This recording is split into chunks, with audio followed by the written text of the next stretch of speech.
Once again, it's Bruce Jones and John Hindhoff taking you through this 3-hour event. We're in qualifying at the moment. And for what is the 3h-Race, the H&R 3-hour race. Good morning, Bruce Jones. Good morning, John. Absolutely delighted to be back on board for the 6th round of the DNLS, and I've enjoyed every round so far. And you know what? The standard goes up and up and up. Standard of driving, the standard of the cars we look at as they keep changing their liveries, but we're getting towards the sharp end of the championship, so everything is... Surroundings and the cars may be virtual, the competition, the racing and the dedication and talent is very rich. Just a little bit of cloud, it's that white fluffy cloud that we've seen quite a lot.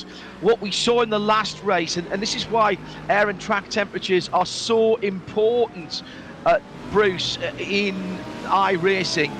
We saw the front-running GT3 cars, the SP9 cars, unable really to get a full tank, to go through a full tank of fuel last time out. They were coming in a lap or 2 laps early, some of them breaking it down into 6-lap stints because the performance was falling off so much. It was a major change. The first few rounds have been pretty rock solid in what they could do, but again, looking at that magical figure, we're over 40 degrees track temperature, so it's going to be the same as 2 weeks ago, John.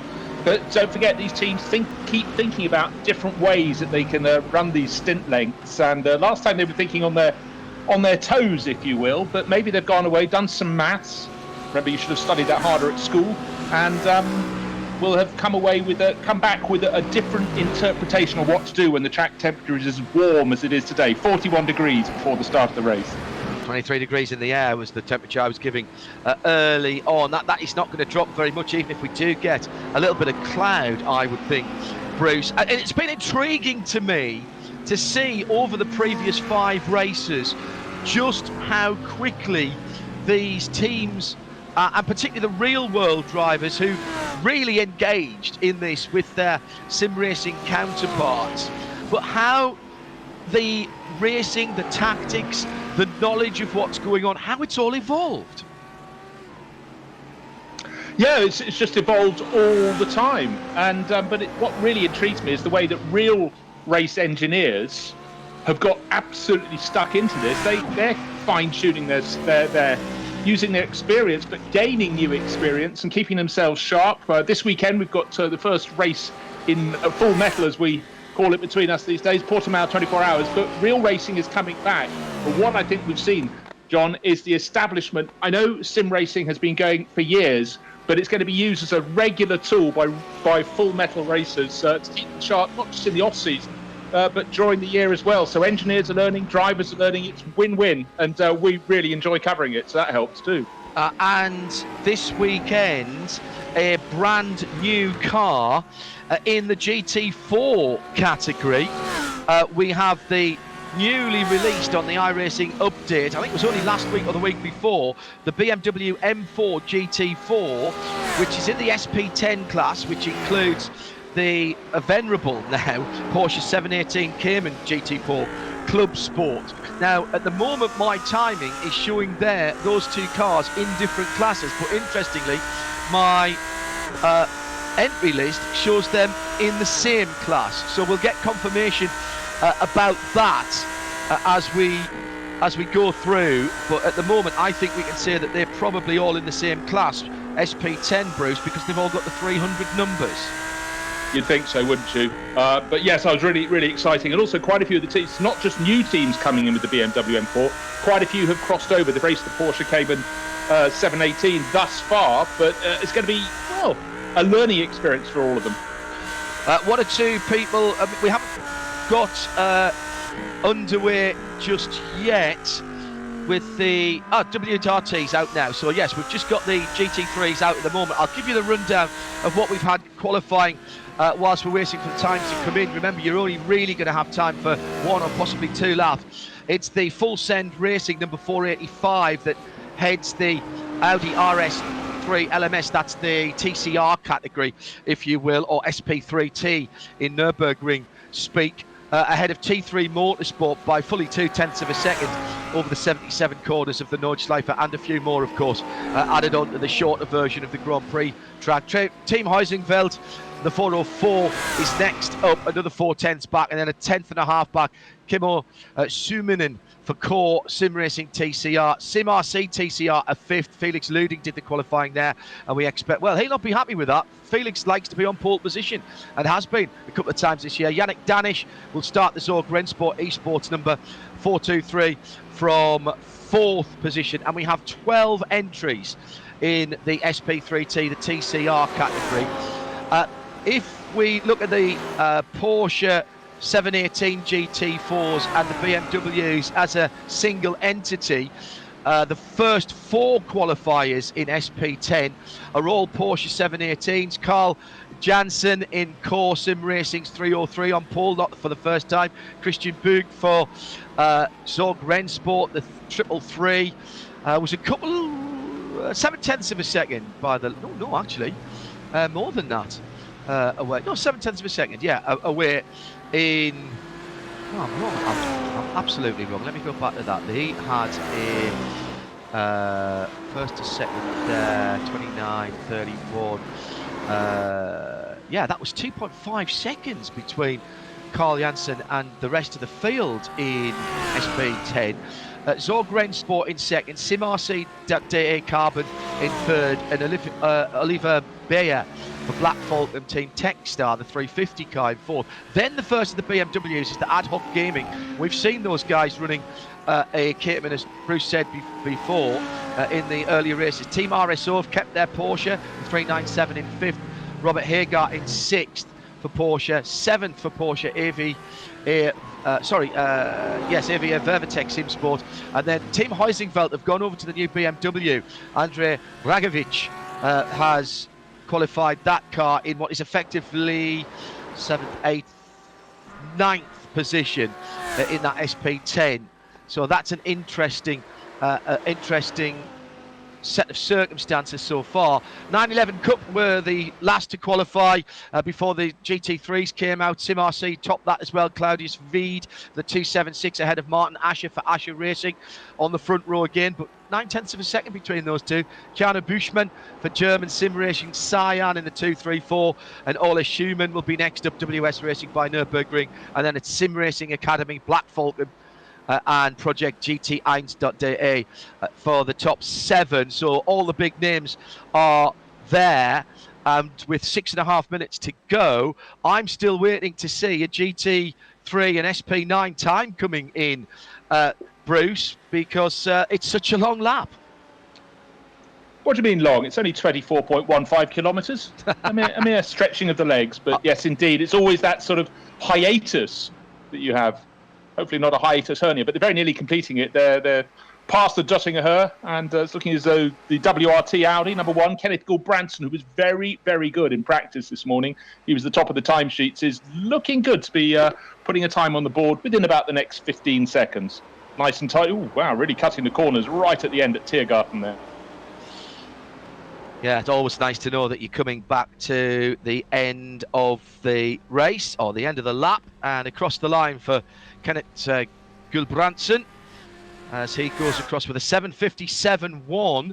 That's a pretty stout run, under 8 minutes for his first lap, and he will get, of course, with 5.5 minutes left, he will get the second lap because he'll be allowed to finish that. A couple of people who aren't here at the moment, as I skim through all of my race listings for the weekend. It is the best of both worlds Saturday here on the RSL network. Here on RS1, we will stay in sound and vision via radio-show.co.uk with our timing as well with the DNLS, and coming up in round about 5 minutes time over on RS3 and also in sound and vision on the website, we have Full Metal Real World Racing from Creventic down in Portugal. Johnny Palmer and Nick Damon will be taking you through that one. And we've lost our last winner to the real world. Phil Ellis is on pole position for HTP Windward. It's a cracking battle between them and the two Herbert Porsches yesterday evening that Nick and I did the qualifying for. And so they'll be leading off that race over on RS3 and also in sound and vision. So we've got no Phil Ellis here, which means that Jack Sedgwick has brought Marvin Dienst into the Mann-Filter Team HTP Windward Mercedes here this weekend. They're going for 2 wins in a row. Good to see Phil Ellis driving the real world car, as he was doing a couple of weeks ago here, with the first victory for the HTP team, and also the first victory this season that we've seen for the AMG GT3, Bruce, as well. And it was slightly controversial, but a mistake by Team Esport Williams that handed them the victory last time out.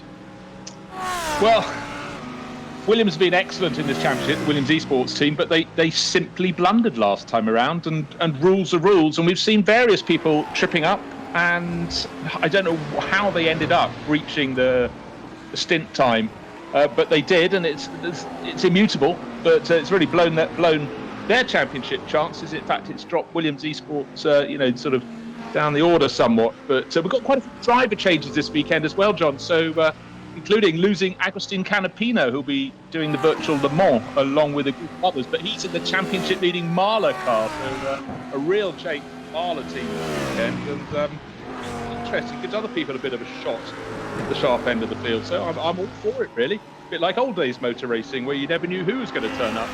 Well, and that has been one of the joys, hasn't it? We said about the engagement. The joy for me of this DNLS powered by VCO, the Virtual Competition Organisation, is the regulations, the weighty tome of regulations, state that you must have a real-world driver in your squads, and it was 2 real-world drivers for the DN24 that we covered earlier on this season.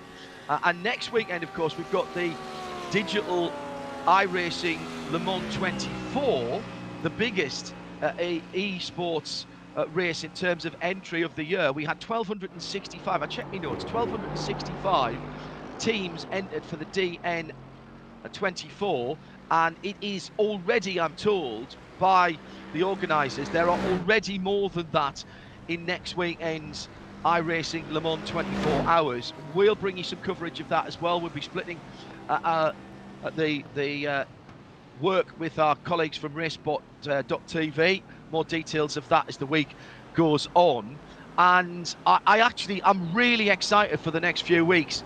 Great to have Full Metal Real World Racing back, but we've got a lot of championships still to tie up in the virtual world, Bruce, and we've got in the shape of the iRacing Le Mans 24, possibly the biggest esports event of the year in terms of public participation. Certainly it is, and it's been going for 6-7 years now, and there is the requirement for real world drivers, and I expect that there to be a very impressive entry in the top split that we'll be covering.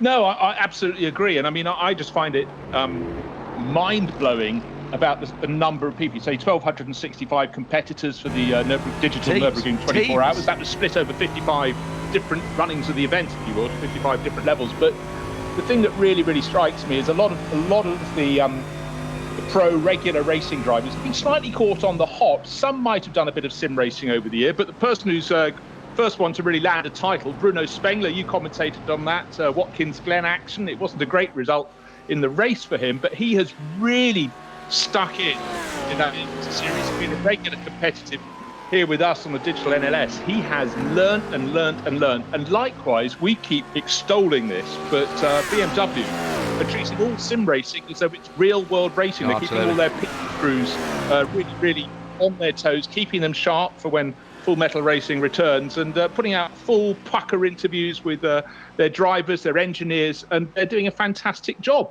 And I think, you know what, when the real season starts for Full Metal Racing, BMW's PR will be leading the field. But one point I want to make is a lot of regular racing drivers, not quite prepared for this world, but why should they be? They didn't expect it when they went towards the end of their close season. They will have already been laying down their plans of attack to do a full digital season alongside their regular racing in 2021. Right. You can be sure of that, John.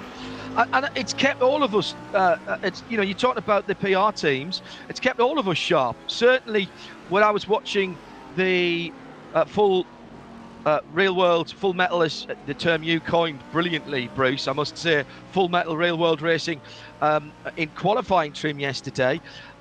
I'm now much more used to identifying cars from a quick flash of something. It's kept my skills honed as well, and in some ways we've been spoiled, particularly when we're with the guys from VCO. And I noticed that we've got Connery back on the pictures this morning. Thank you, Connery. These guys are absolutely top notch in the way they can follow at the moment. Christian Cronjes in the BMW, now switching to BSC Sports, the Trofts car, the number 77, still waiting for that car to put a time in. And we've been rather spoiled by the coverage that we get in the virtual world. It was actually a bit of a shock to the system to go back to normal, quote unquote, fixed cameras around circuits, augmented by a plethora of onboards. So it was good fun. Thoroughly enjoyed that yesterday. And Johnny and Nick just on the air now for a 12 o'clock start for that. They'll do the first 3 hours, and then we'll be back at 7 o'clock UK tonight. So time after you've watched our race here with DNLS to go away, have a bit of a Saturday, and then come back and watch some full metal racing later on. If you don't have to make a choice, although they're both live at the same time, of course, we will have the replays on radio-show.co.uk. So watch one, watch them side by side, or watch one on delay. And we promise there'll be no spoilers in this for what's going on at Portugal and vice versa. Okay, that's the way it will work here. We like to keep you all happy. Alexi Eloma for Vodafone Team Get Speed in second position on the timing sheet at the moment. No, on first position. My apologies, it's just updated. It's just gone through by 0.32 of a second from Kenneth Gilbranson for E-Team WRT. In second place, then Falkenhorst BMW, then Team BMW Bank. There's Bruno Spengler. He's done his 2 laps. In fact, he's done 4 laps, so he must have had an off somewhere. BS Competition, another front-running BMW team. They've been at the sharp end in fifth. Manfield, the Team HTP. Marvin Dienst doing the qualifying. Now, Jesse Kron for VRS Coanda Sim Sport gets a little hip check and gets pushed off the circuit right at the end of the lap, and he's hit the wall. Oh, the 108 car was on a decent lap there, possibly improving from current 7th position. And the Audi alongside with a little hip check is, well, was that maybe just a bit of a low percentage lunge from Jesse, but that lap ruined there. Continuing down through the top 10, John Edwards for Rover Racing in the 98 car, Marvin Otterbach for Race Union in 9th, and Lucy Trefts that we were watching earlier in the dark grey BSC sports car. That's your top 10, separated, by the way, by 3.5 seconds only. Extraordinary, the excellence that we have here. So for round 6, the H&R 3 Stunden coming to the end of qualifying now, Bruce, but 1 or 2 laps still to be completed. Yeah, I expect we'll see a time much about 5 seconds quicker than their first flyer, because we saw 7:51s in practice this morning, but being given a chance to see Jesse Krohn in the BMW BRS Coanda really close to the tail of the Audi, went up alongside as they got into the final sequence, but really not alongside, forced the issue, and then he was on the grass, and as you know, full speed on the grass on one side, huge miss, but then eventually collected the barriers when they were right in front of him. I've been watching them when you were talking, John. Those two have been running really close to each other, tripping themselves up somewhat. Yeah. Might have been worth, but when you've only got potentially time for 2 flying laps, you don't want to squander them, and I guess they both were playing a percentage game, but it definitely went against Jesse Krohn. Very, very bent BMW. Of course, it can be repaired before the race at the flick of a button, but that lap was what got ruined. So he'll be down at the tail end of the 20-plus cars in the class. Big mistake.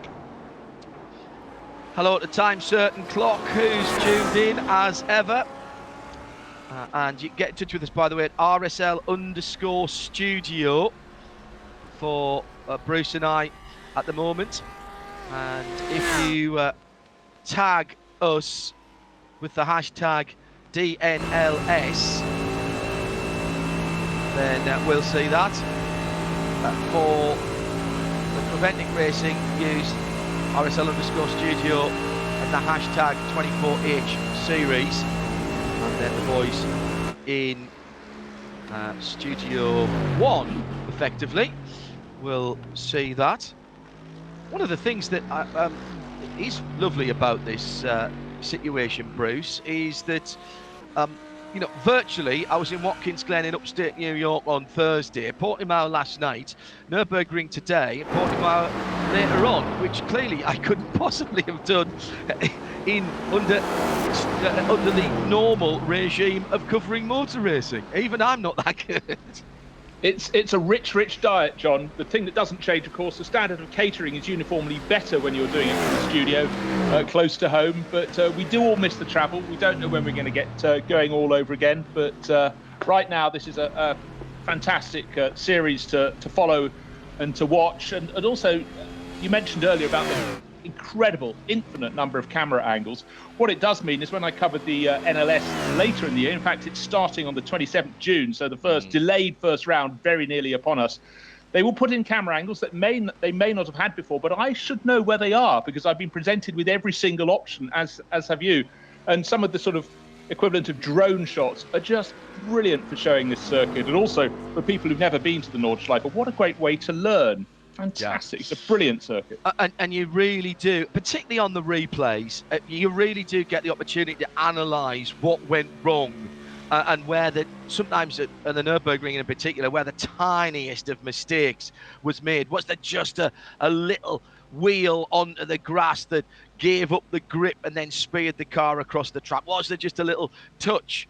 Or was there just a little lack of concentration? Oh, hang on, we can see from the onboard that somebody was up ahead having a moment. Maybe that took their concentration. Brilliant, absolutely great. And Connery, who's cutting the pictures for us this morning, I saw him in the chat earlier, is one of the best at that. He found us our leader going off in the N24, Connery Maddock, one of the Racebot TV team.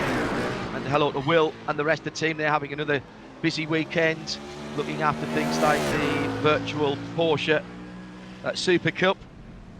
Racebot guys, the old hands here, we're the new boys in the virtual world. And thank you to all of our colleagues in the virtual world who have welcomed us in uniformly. It's been brilliant. Thank you very much indeed. And hope we're doing your side of the sport proud with the respect it deserves. Certainly that's what we're trying to do.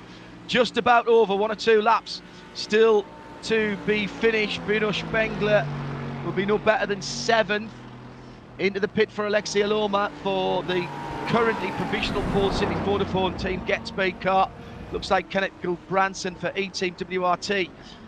0.32 of a second. And you know what? I bet Kenneth's going, I know exactly where I lost that. I know exactly where I lost that 0.032.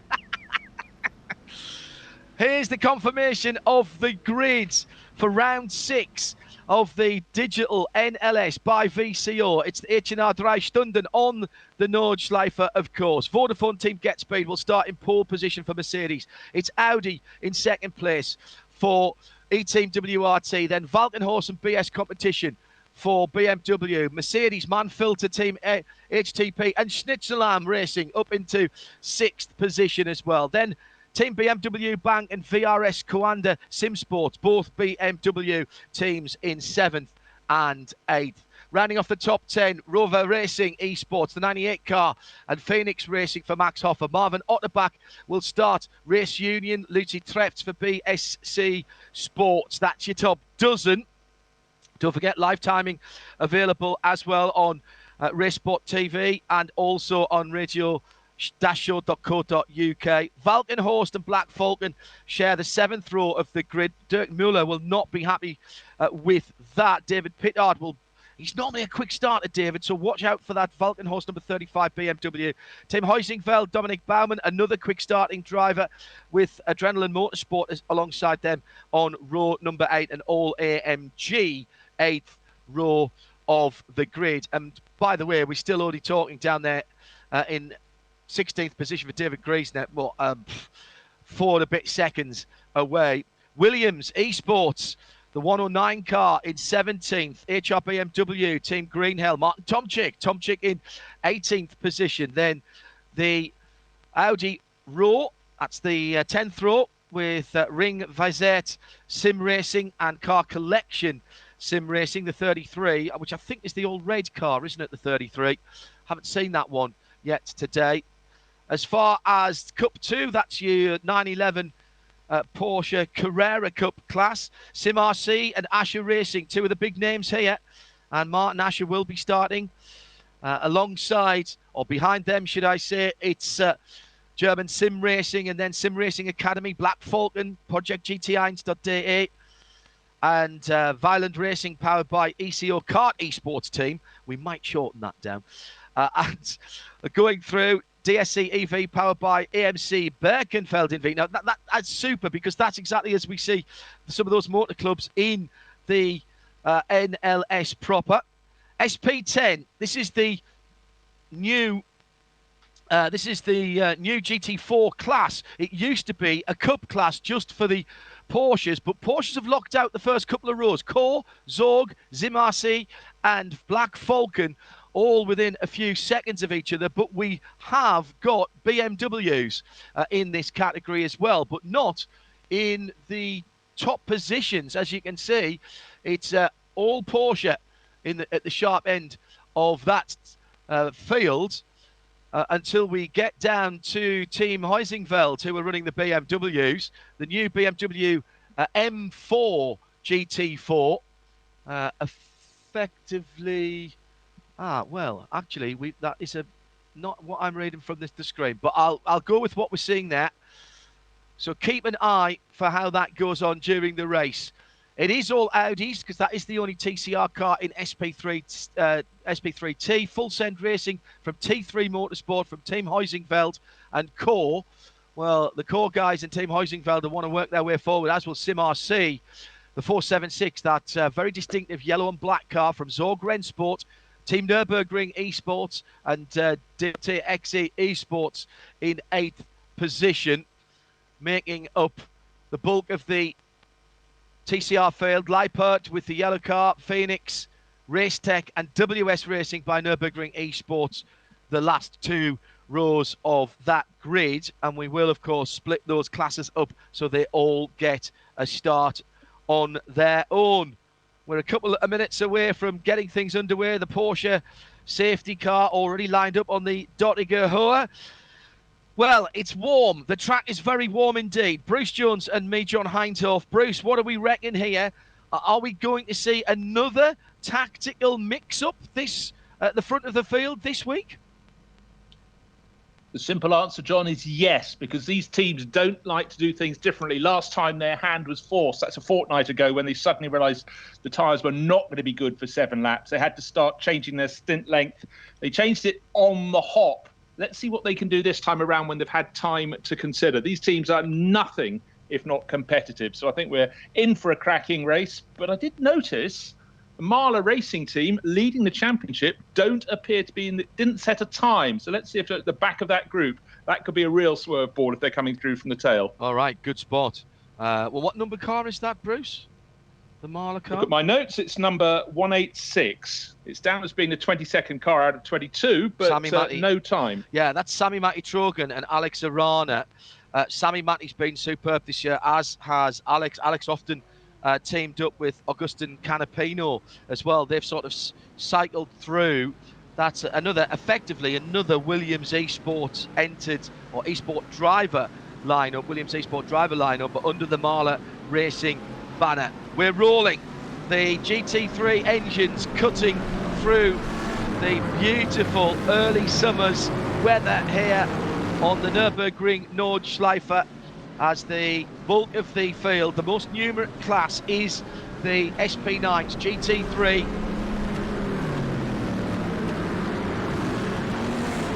down towards Tiergarten.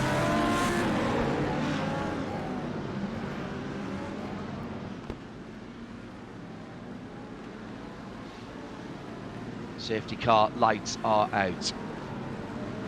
Here we go again for another 3 hours. The H&R 3-hour race, round 6 of the VCO Nürburgring Langstrecken-Series. Another triumph of organisation. The Porsche 911 safety car, oh, hits the pit wall! As it went in the pit wall, the safety car driver making a huge error there, as it absolutely clouted the end of the safety car. Remember, we saw a BMW drive into the end of the safety car, into the end of the pit lane wall when the bonnet was up in one of the versions of the real 24 hours that we were covering. But it's the Get Speed bright red AMG GT3 from pole position that leads out from Valkenhorst. Christian Cronjes in the red, white and blue. Z4 BMW, then E-Team WRT. Kenneth Gulbrandsen pulls on to third position. Then the two Mercedes are Schnitzelam racing in the slightly more greeny yellow, Grello coloured, almost the Manthey Racing Grello, that, isn't it? And the slightly more yellow car behind it is HTP, the Manfilter's HTP Winward car. So as you were from qualifying, as we wait for the Porsche 911 class to come through with Bruce Jones.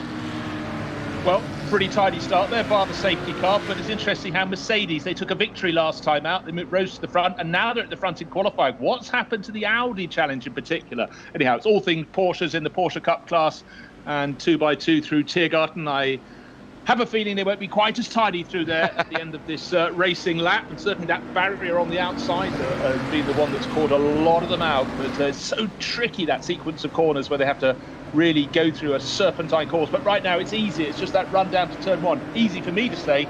Can they get it right? They're waiting for the lights to go green. Very good 2x2 formation. But right now it looks as though Sim RC with Claudius Speed 276 is in a tidy position to lead that group down to turn one. Everyone tucking in behind. Good job, gentlemen. And yeah, ladies. That was very good from Martin Asher, because he realised that the pole man was leading the inside road, had to cut across to the right-hand side in the dark of the 911s. And he goes down the inside, he takes the lead as the pole man's gone wide. Oh, what a disaster for Claudius Speed. Also, by the way, running the Asher Racing logo on the door of that yellow, mostly yellow Porsche, and now he's having to defend from from the third place car. Sorry, I'm looking at two different screens at the same time there. That was Keanu Bushman, who was up alongside for a moment, but a great opportunist manoeuvre by Martin Asher from the outside of the front row, the less favoured, but he got across to the right-hand side of the track, Bruce, and in that tricky downhill braking area for turn one, slight mistake by the pole man, and Martin Asher was through. Here comes the SP10, the combined GT4 category. Bruce Jones. Well, just interesting to see the BMW M4s alongside the Porsche 718 Caymans. This is the first time they're hot off the press, if you will. But a few teams have moved across to try them, but it's Caymans at the front. They, of course, have the experience. Now, this one looks a little bit feistier than the Porsche Cup class. And is there going to be a BMW challenging? At the moment, they're down in the middle of the pack. Actually, as they get down, the pole man has a nice clear advantage. Unlike the 276 class car of Claudius Speed in the Porsche Cup class, he had enough of a lead to take the outside line and swing across. Martin Asher made sure that didn't happen, but he was late on the brakes in the Porsche Cup class, and his sort of semi-teammate let him down the inside. No clash required, and no clashes at all as the Caymans take on the BMW M4s. Very tidy indeed. Good for the pole man. And it's the core sim racing colours, the white and tangerine. Carl Janssen from Christian Bug, from Tom Valentini for Sim RT, then Oliver Bayer for Black Falcon, Niels Karsten, and then the first of the BMWs, Lucas Müller for Ad Hoc Gaming with the number 369 car. And finally, some of the best racing we've seen has been from the TCRs, the SP3T categories. It's Steen Ledger who is coming through to bring them through to the green. Full Send Racing, the 485 car. He's got T3 Motorsport by BKP, Oliver Ackerman. Alongside him, Michael Schuttler and Kimo Suunanen behind them, and they spread out four wide. So all of those drivers I mentioned for a moment, we could see them all, the front of their Audis as they go down at the first corner. Oh, there's a tap on the pole sitter, but he gets it back, got the front wheels pointing in the right direction, I do think, actually, the third place car, Oliver Ackerman in the T3 Motorsport car, I think he lifted out of that so as not to make that any worse. That was very fair driving. Perhaps just a little mistake by Oliver, which pitched the lead, the Paul Sitter sideways, but restitution, if you will, immediately. And Oliver's actually, who had a decent start, and he's dropped back into the pack just a little bit, side by side for the lead in TCR as they go into the hairpin for the first time. And it's Schottler who's gone through for Team Heusingfeld, then Steen Ledger in second place, Ackerman down to third, then Felix Luding. I said he would move forward, Yannick Danish as well. And already, when you look at the shape of car, John, you expect them to be a little robust with each other, but we've been so impressed. They run close, but they don't think they're touring cars. They think they're full-on racing cars, and they drive accordingly. And I've been really, really impressed. But I must say, at the moment, out the front of the field, it's a rare thing to have someone pulling away at the front of the field, and certainly the Get-Speed Performance Mercedes looking great in that Vodafone livery. It's opened up the sort of gap we're not accustomed to at any point of an opening lap of the DNLS so far. He's got about a 2-second advantage, and looking very, very, very aggressive indeed, but just about staying within the confines of the circuit. Great job from our pole starter, Alexei Aloma. And he's done exactly the right thing. He's got away from any issues behind the very familiar colours of the Vodafone team, Get-Speed, AMG.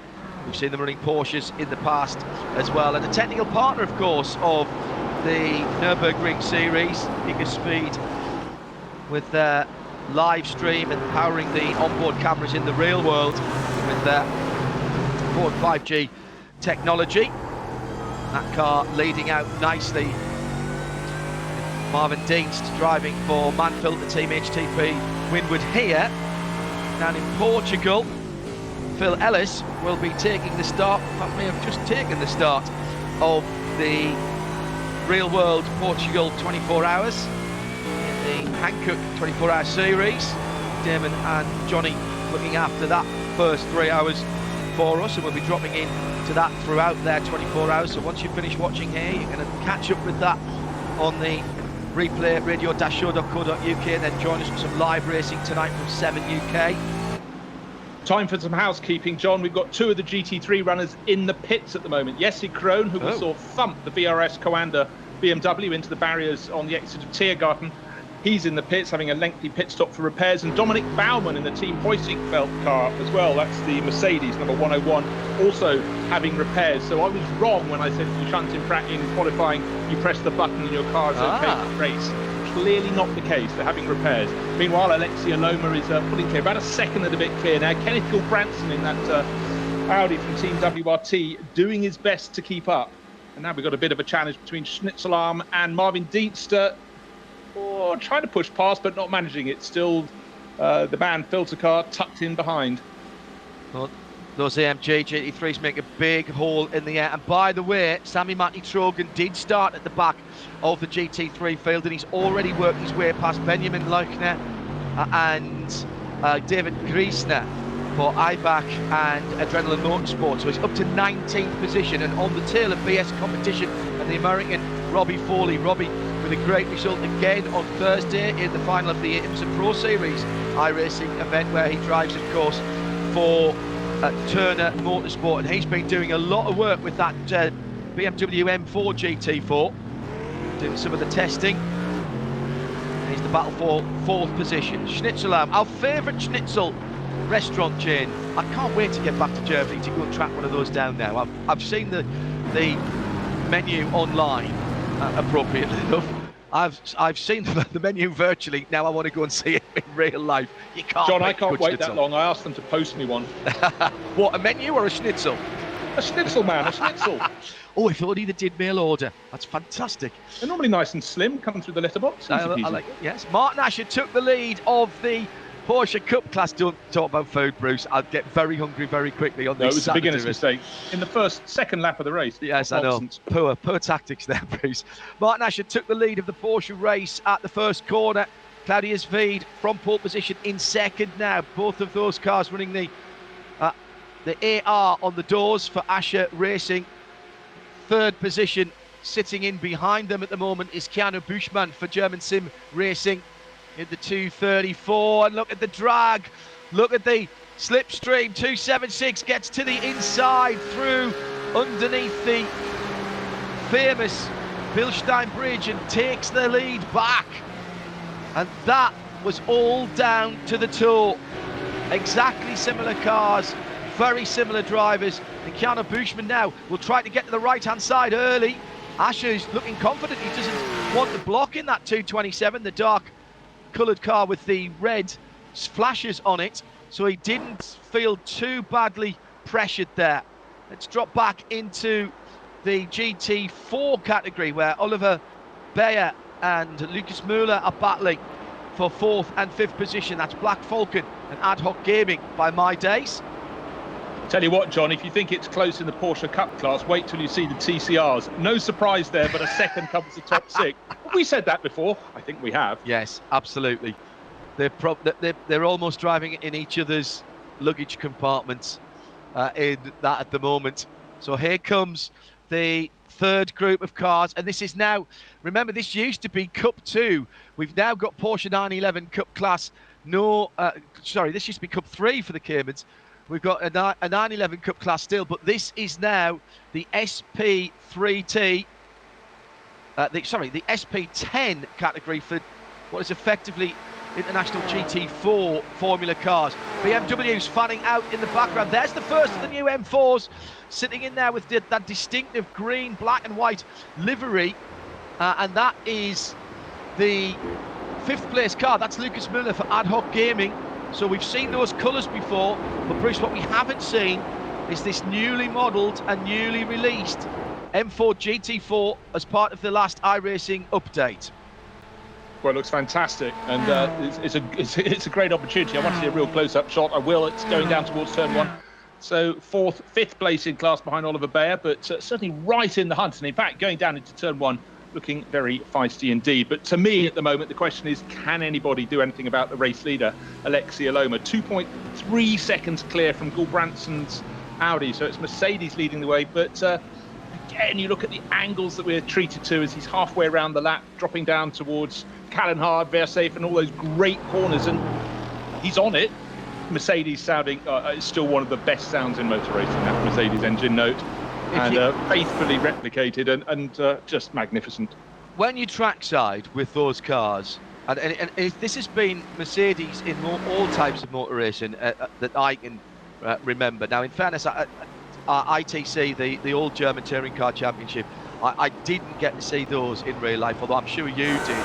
But certainly the Le Mans cars in the late 80s, these GT cars, there's something about the engine notes of a Benz engine, whether it's V8 or V12, but certainly the V8. It rattles your sternum. It is such a low rumble, Bruce, that you feel it as much as hear it. I think that's a really good description, John. I mean, most motor racing engines are pretty visceral, and that's the thing I do miss about not being trackside. However good, however well it's picked up, there's something about being there. But I tell you what, for years, about 20 plus years ago in Formula One, the best engine note of the weekend was the Mercedes safety car that led the field around. And you'd have people who were sort of new to the paddock, and they'd turn around when it was doing its sort of testing practice runs early in the morning and go, what's on the track? You go, oh, it's just a safety car, but sounding that good, they would say. Yeah, just a brilliant sound. Yeah, agreed. Absolutely agreed. So we are into the race and settling down. We've compared this in the past to the first rounds of a heavyweight boxing match. As a few jabs going out, still a bit of dancing around going on to find out the relative strengths and weaknesses of those around you. With still 2 3/4 hours to go, barely 15 minutes, and we're still only on lap 2, of course. Recalibrate your mind if you've been watching short track sprint racing, whether in the real world or virtually, because this is the Nürburgring Nordschleife. This is the granddaddy of them all. The circuit that Sir Jackie Stewart named the Green Hell, and that stuck. Grüne Hölle. And it really is something totally different. And for those perhaps watching for the first time, this is an accurate, millimetre perfect representation of the circuit. Got a few laps around here myself in high-performance cars, and indeed even in some race cars. Never raced here yet. That's still on the bucket list. Got to go and do my permit at some stage. And this is the battle for, well, I was going to say for 5th and 6th, but it's third, fourth, fifth, and sixth. Exactly, it's third. In seventh, trying to catch up with them. But I must say, Christian Cronjes in the BMW is just starting to edge clear. He's got Kenneth Gulbrandson's Audi up in front, trying to go off after that. It's been a good half of a lap for Cronjes. He's starting to shake off Marcel Marcevic, the 2 yellow Mercedes, Marcevic and Marvin Dietz, pushing very hard, but the BMW just eking its way clear. But all along, what's happening at the front? Alexia Loma in the Get Speed Vodafone Mercedes is pulling ever clearer, further clear. About 3 seconds. In fact, as I say that, the gap's now coming down. He just lost 0.8 of a second to Gulbrandson's Audi, so maybe he made a slight push too hard and made a little bit of a slip up. Still 2 seconds to the good, but interesting. I thought he was getting further away. Now we've seen, haven't we, just how much the draft is playing a part on the long Dottinger Höhe. Is always a part of racing here, and the driver's telling us in the previous rounds of the DNLS powered by VCO that from around about 2 seconds back you're feeling it. It's a question though of where your gearing is and whether you can actually make use of it. Certainly with the TCRs, Bruce, we've seen you can catch, but once you get right up behind someone, you quite often those Audis are on the soft rev limiter and you can't actually pull out. The moment you pull out, you lose that momentum. It's a massive timing thing, but it can often lead to an opportunity to close up and then make a pass bizarrely down into the first corner on the Grand Prix circuit. It's that moment when you pull out and you hit the invisible wall. You just then you get it absolutely put in front of you that was how good the toe was. But you know what? Do you take the risk? Do you sit there? You've got to choose that moment. As I said just at the start of the race, that sequence through the Bremskurve and the Tiergarten, it's so difficult.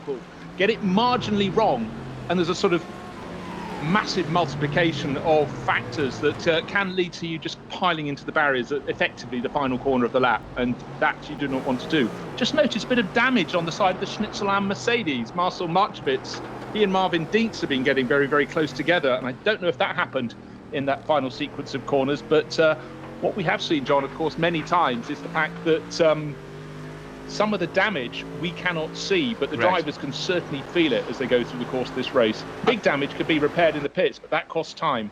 There might be a little bit of damage on the left rear of the Christian Cronjes Valkenhorst, just on the left rear wheel arch extension as well. So maybe there has been a bit of side-to-side action there as they head out onto the Hatzenbach, the start of the mighty Nordschleife.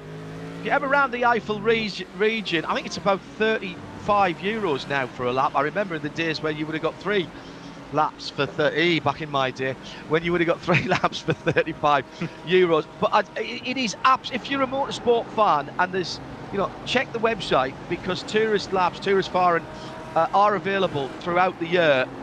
Sometimes you have to queue. You go in, you get your ring card, they charge it up with 1, 2, 3, however many laps you want to pay for. And they stay on there, by the way, so if you can't do them all in one go, and I would never suggest with a road car, you try and do them straight consecutively, do a lap, get back in, let you cool down, let the car cool down, then if you're feeling brave, go and do it again. Change for position there in TCR, going up the hill, and we've seen this happen before, going up to the bottom of the Caracciola carousel, that TCR battle now. And I think there was just a little, I think that was Julius Fritz who was going by the Leopard yellow car of Marian Hensel down towards the bottom part of the top 10. But that is the lead battle, and Felix Luding, thank you Felix, because he has fulfilled my prophecy. I said he doesn't like being sitting in the queue, and the Sim RC TCR, the yellow and black car, number 476, is at the head of that. Well, effectively, it's 40 wheels that are absolutely line astern. The biggest gap in there is a 2.9 second gap between 8th and 9th position, or 7th and 8th position, excuse me. But that is the biggest gap So we've got more than half of that field sitting in each other's wheel tracks, just waiting for a little error. Now, into SP10 GT4, that looked like BMW going past Porsche. Yes, it was. Or was it BMW past BMW? Yes, it was. It's PS Hype car in that almost camouflage colours, with Team Heusingfeld in 7th position now. Lennart Hartenberg going through the new BMW M4, accurately modelled by iRacing. Good to see those cars. It's worth pointing out, John, I don't think we have, but just mentioning Marius Zug in that BMW, he's got a new teammate this weekend as they trot out in the BMW M4. He's got Timo Glock, former Grand Prix driver. Oh, wow. GP2 champion. And saw some photos of Timo sitting there learning the rig, and I'm sure, with a driver of his caliber, he'll adapt very quickly indeed. But what all the pro drivers find when they come across the sim races is, they're rather than we thought they might be. In fact, they are the gold standard. It's up to the pro drivers to try and chip away and see what they can do about matching them. But the car with the camouflage you were mentioning, Marius Zug at the wheel at the moment, that's car number 307. Third in the BMW of the BMWs in that class, but starting to make a bit of progress there. So good splash, and we'll see what Timo can do when he gets a turn later in this 3-hour race. Yeah, it's still the Porsches who are holding sway as the lappery is beginning to begin. Schnitzelam Racing, by the way, Marcel Markovic has got the best overall lap time in Porsche. It's Claudius Veed who's leading for Sim RC Cup, who's got the best lap time. Core Sim Racing, Carl Janssen leading the SP10 GT4 is the best time there. And as far as the Audis, best time for the Audis, highlighted in that. And we've been watching the progress of Sami Matti Trogan in Marla Racing Team, now up to 16th position and just half a second behind Martin Tomczyk in the HR BMW Team Green Hell car, who's 0.3 of a second behind Robbie Foley for 14. So there's a canny little battle going on there as well. Second and third aren't too far apart. The screaming Audi V10 of Kenneth Gulbrandsen looking forward to Valkenhorst and looking behind to the rumbling Schnitzelau Marcel Markovic EMG GT3 in that line. Again, Bruce, we've got to stress here, it's not as if these guys aren't trying, but these cars are so evenly matched, just as in the GT3 real world racing. Exactly so, but Christian Cronjes, in the early stages of the race, Alexi Aloma, 2 and a bit, 3 seconds clear in the Get Speed Mercedes, then Kenneth Gulbrandsen, the Norwegian racer, in his Audi, but he seemed fairly much in control, and then it was that battle, 3rd place back to 6th, eventually back to 7th, back to Max Hofer in the Phoenix Audi. But Christian Cronjes has not only caught Gulbrandsen, he's passed him, and now he's the best part of a second clear, and Gulbrandsen, instead of being in second, is now having to hang on to that 3rd place, because Marcel Markovic, who's shown fantastic form, you said he set the fastest lap of the race so far, he's getting closer and closer. He's a 1/4 of a second or so off the tail of the WRT Audi. So Gulbrandsen, slightly not from bad to worse, but from good to less good, I think we could say. Hello to Mark Persson, who says, I can't believe you mentioned Schnitzel and we're barely 10 minutes in. I know, it was a terrible tactical error on my behalf.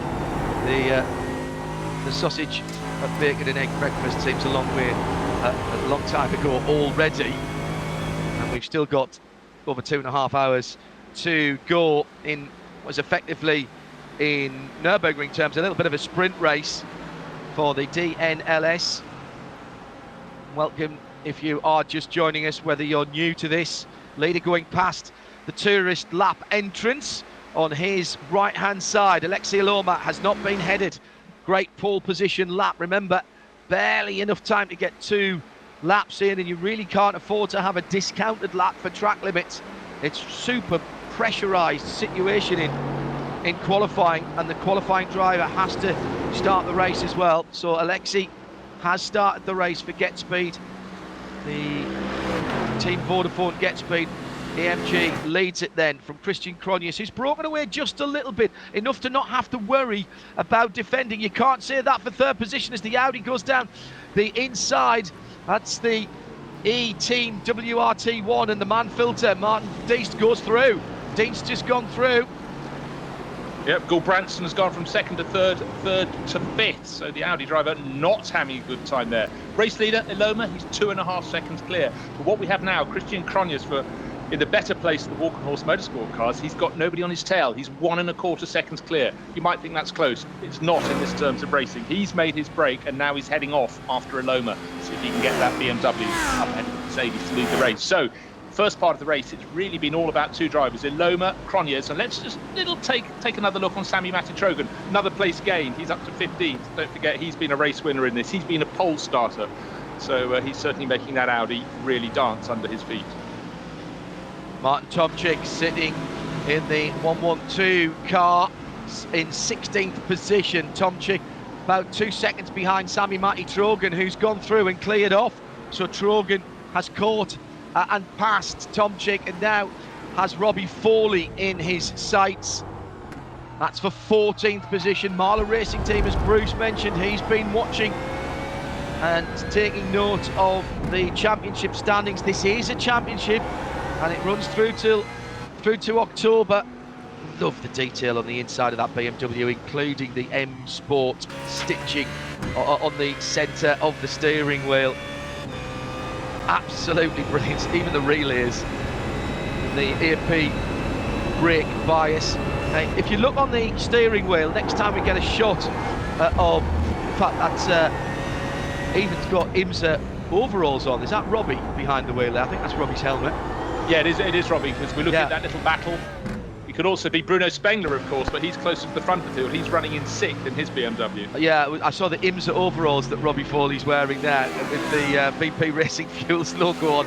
That is how well even the interior is modelled. Steering wheel, by the way, when you look at the steering wheel on any of these cars, you'll see there's an awful lot of information on there. We can see the gears, we can see the revs, like for Martin Otterbach in the Audi at the moment. Everything else shows, for the most part, other than the delta times, shows up as zeros. The driver is actually seeing those. Some of those will be brake bias. It'll be, you can select what you see on the screen, of course. And the reason they're all zeroed out is so that none of your competitors can gain an advantage by, quote unquote, looking over your shoulder, because quite a few of the teams will have assistance, outside assistance from either their other driver or indeed from a team engineer stroke manager. The other thing is, and we have had people asking us this on @RSL_studio, there is no choice of the view. The view is on board, and the wider the screen or the more screens you have, some drivers have a big curved screen, some of them have 2 screens at an angle on the outside to give you a more immersive feel.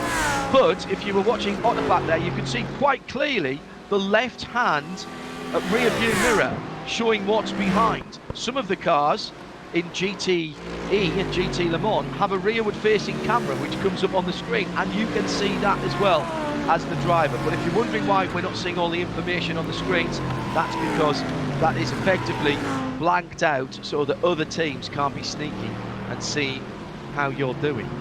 As if they would, John. Yeah. But one thing that's really been raised, a lot of the top pro drivers who come across cannot praise enough the sim racers with whom they've been partnered, who don't just do their stint and get out of the car, hand it over and say no more. They're there telling them when to push, how to use the tyres, all these things that a real world racing driver will know. But again, things in this race, they don't get physical input that they would have in a real racing car. So they're trying to feel their way, where feel is such a limited element. They've got all the visual clues and cues, but again, they really lean very heavily on their sim racing partners. And it's been a learning process going both ways, but certainly rest assured the sim racers have to talk a lot as well when the real world racers are in there doing their stints. It's been absolutely intriguing so far through 2020. Oh, great. And don't forget as well, 2 driver changes, maximum of 2 hours in a stint for any of the drivers. The TCR train of cars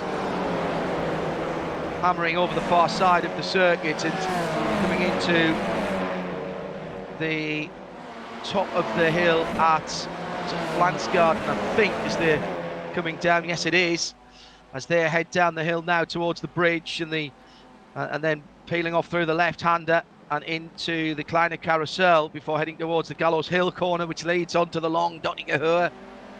Always bizarre to me if I'm moving around the Nürburgring when we're there for racing and you're driving down the public road, which runs to driver's left on the right alongside, parallel to the Dottinger. If you're going back to the circuit and driving along, you're on that side of the road, of course, and you think you're sort of pottering along if there's no traffic, and then all of a sudden something in your peripheral vision screams by at 276 kilometers an hour or whatever it is. Can be a little distracting. So it certainly can. And also, John, the roads around the Nordschleife, you get close to the circuit, then you're not close, and sometimes you're surprised. You suddenly realise you're at a point where it's almost kissing the edge. Correct. Suddenly racing action through the trees. Racing action is certainly happening on the circuit, though. It's getting very, very busy indeed. In which class? The TCR class. Ha! That's never happened before. But again, when you look at the gold standard, when you look at Team Sim TCR, they're always at the sharp end. But right now we've got, in fact, a BMW from the middle, number 3 class, working its way past the TCR leaders. Of course, it's got more. The TCR leaders separated by, well, next to nothing, but it's still Felix Luding only just from the Team Heusingfeld car of Michael Schuttler. Schuttler took an early lead in the race, but up from 5th on the grid. Well, that pairing, Felix Luding and Jürgen Frank, they've yet to disappoint us, John. I did notice that those TCR cars through the latter part of the lap, the twisty bits, are as quick, if not quicker, than the GT4 car. And indeed, in the start of the Grand Prix circuit, they're side by side going for the lead as they're almost going one either side of the new M4. And that's exactly as in real life in the Michelin Pilot Challenge in IMSA, which we cover, of course. We've seen, even with the slightly restricted power that the TCRs have in IMSA competition, that at tight twisty tracks like Lime Rock Park up in Connecticut, the first and second sectors of that track before you get onto the long front straight, TCRs are quicker than even the front of the field of the GT4 categories, or GS as it's called over there. They are inherently downforce inherently have downforce available to them, TCRs. They don't look like they've got big wings, but the whole bodywork provides downforce, and so they are very quick to the twisters. And they'll trounce the GT4 car, and that's why poor old Nick Wustenhagen is really struggling. He's got the front of the TCR class with him. He's suddenly going to be behind 5 of them, I'd reckon, before they get much past Hatzenbach. It's getting quick at the front of the field.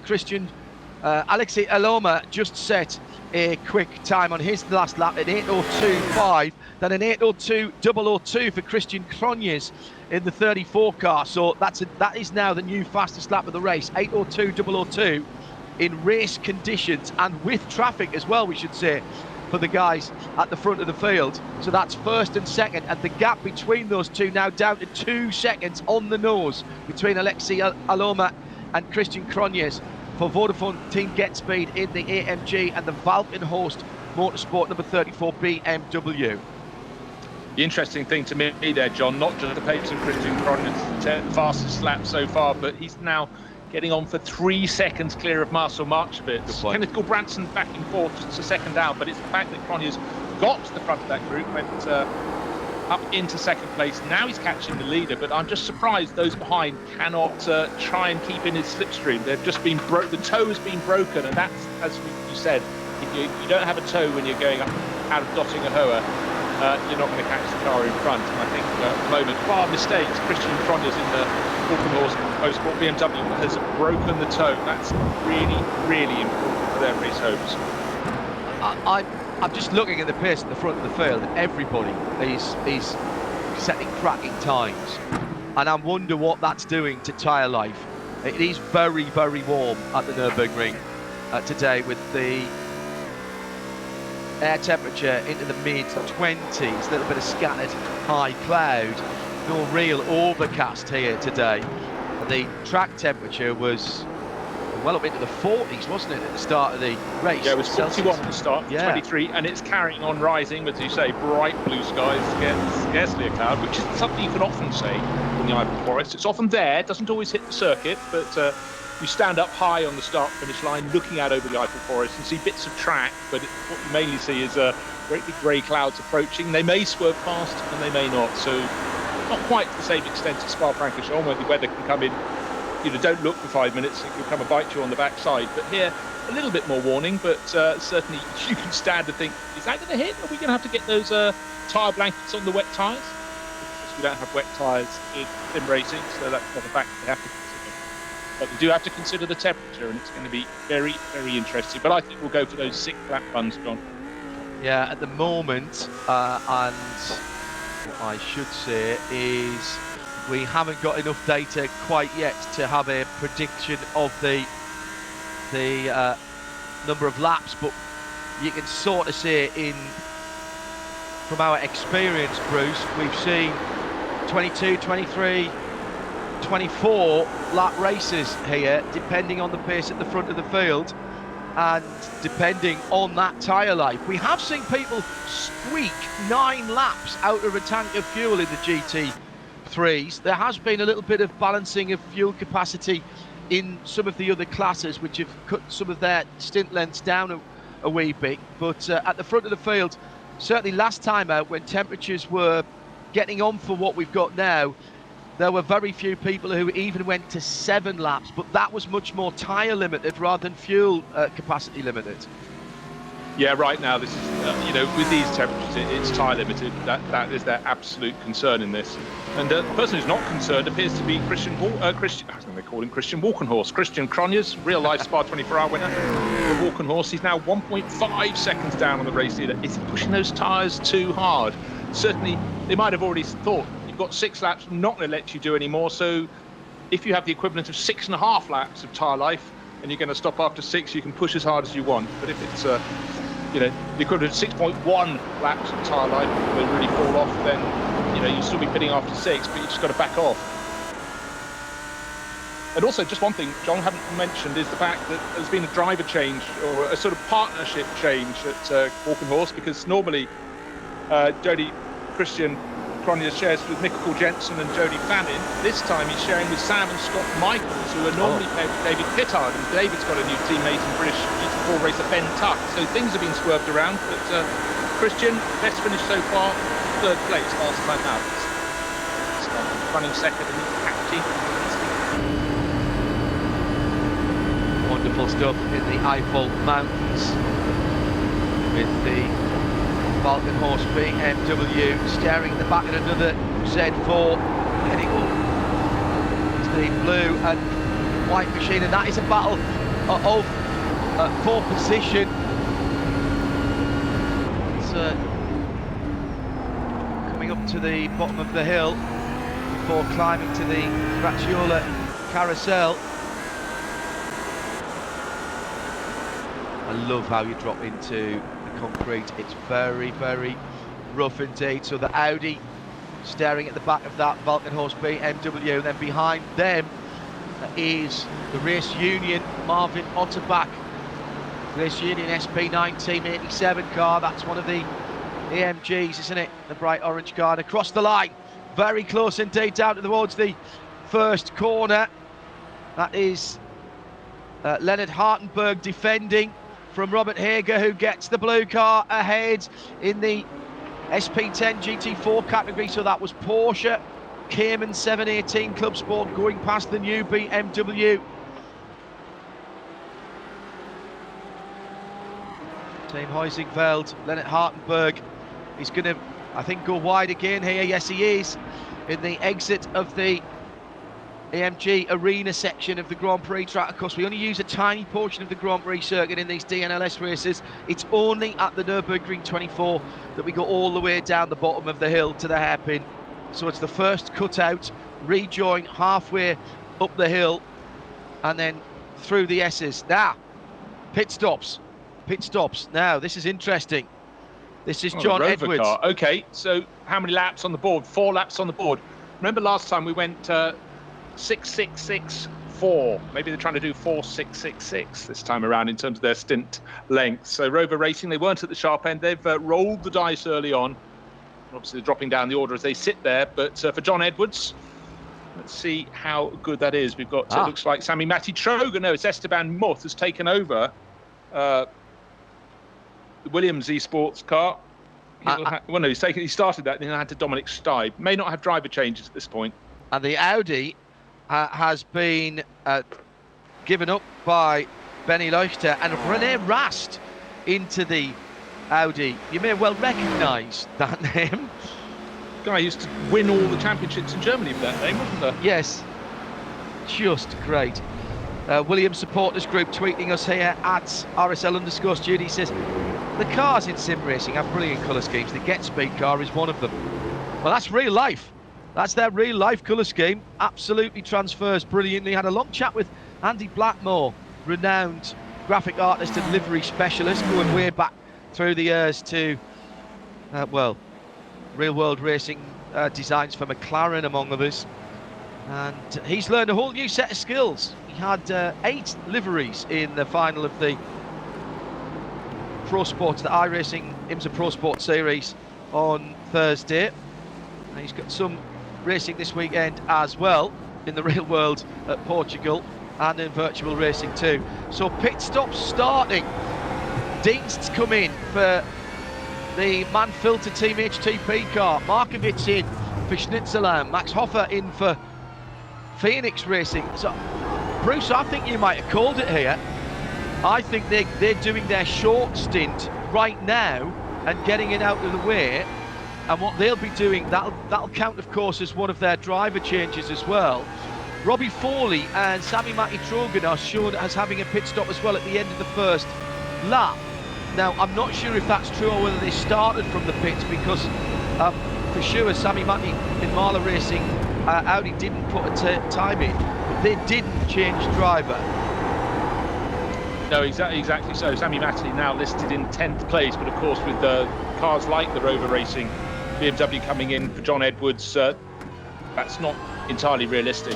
They will be shuffled back. But right now, what I'm just aware of the fact is Alexia Lomi and Christian Cronje are a second apart, just under a second apart now. Traffic is starting to come into play. We saw them hit the tail end, not hit, catch, past the tail end of the TCR class field, John.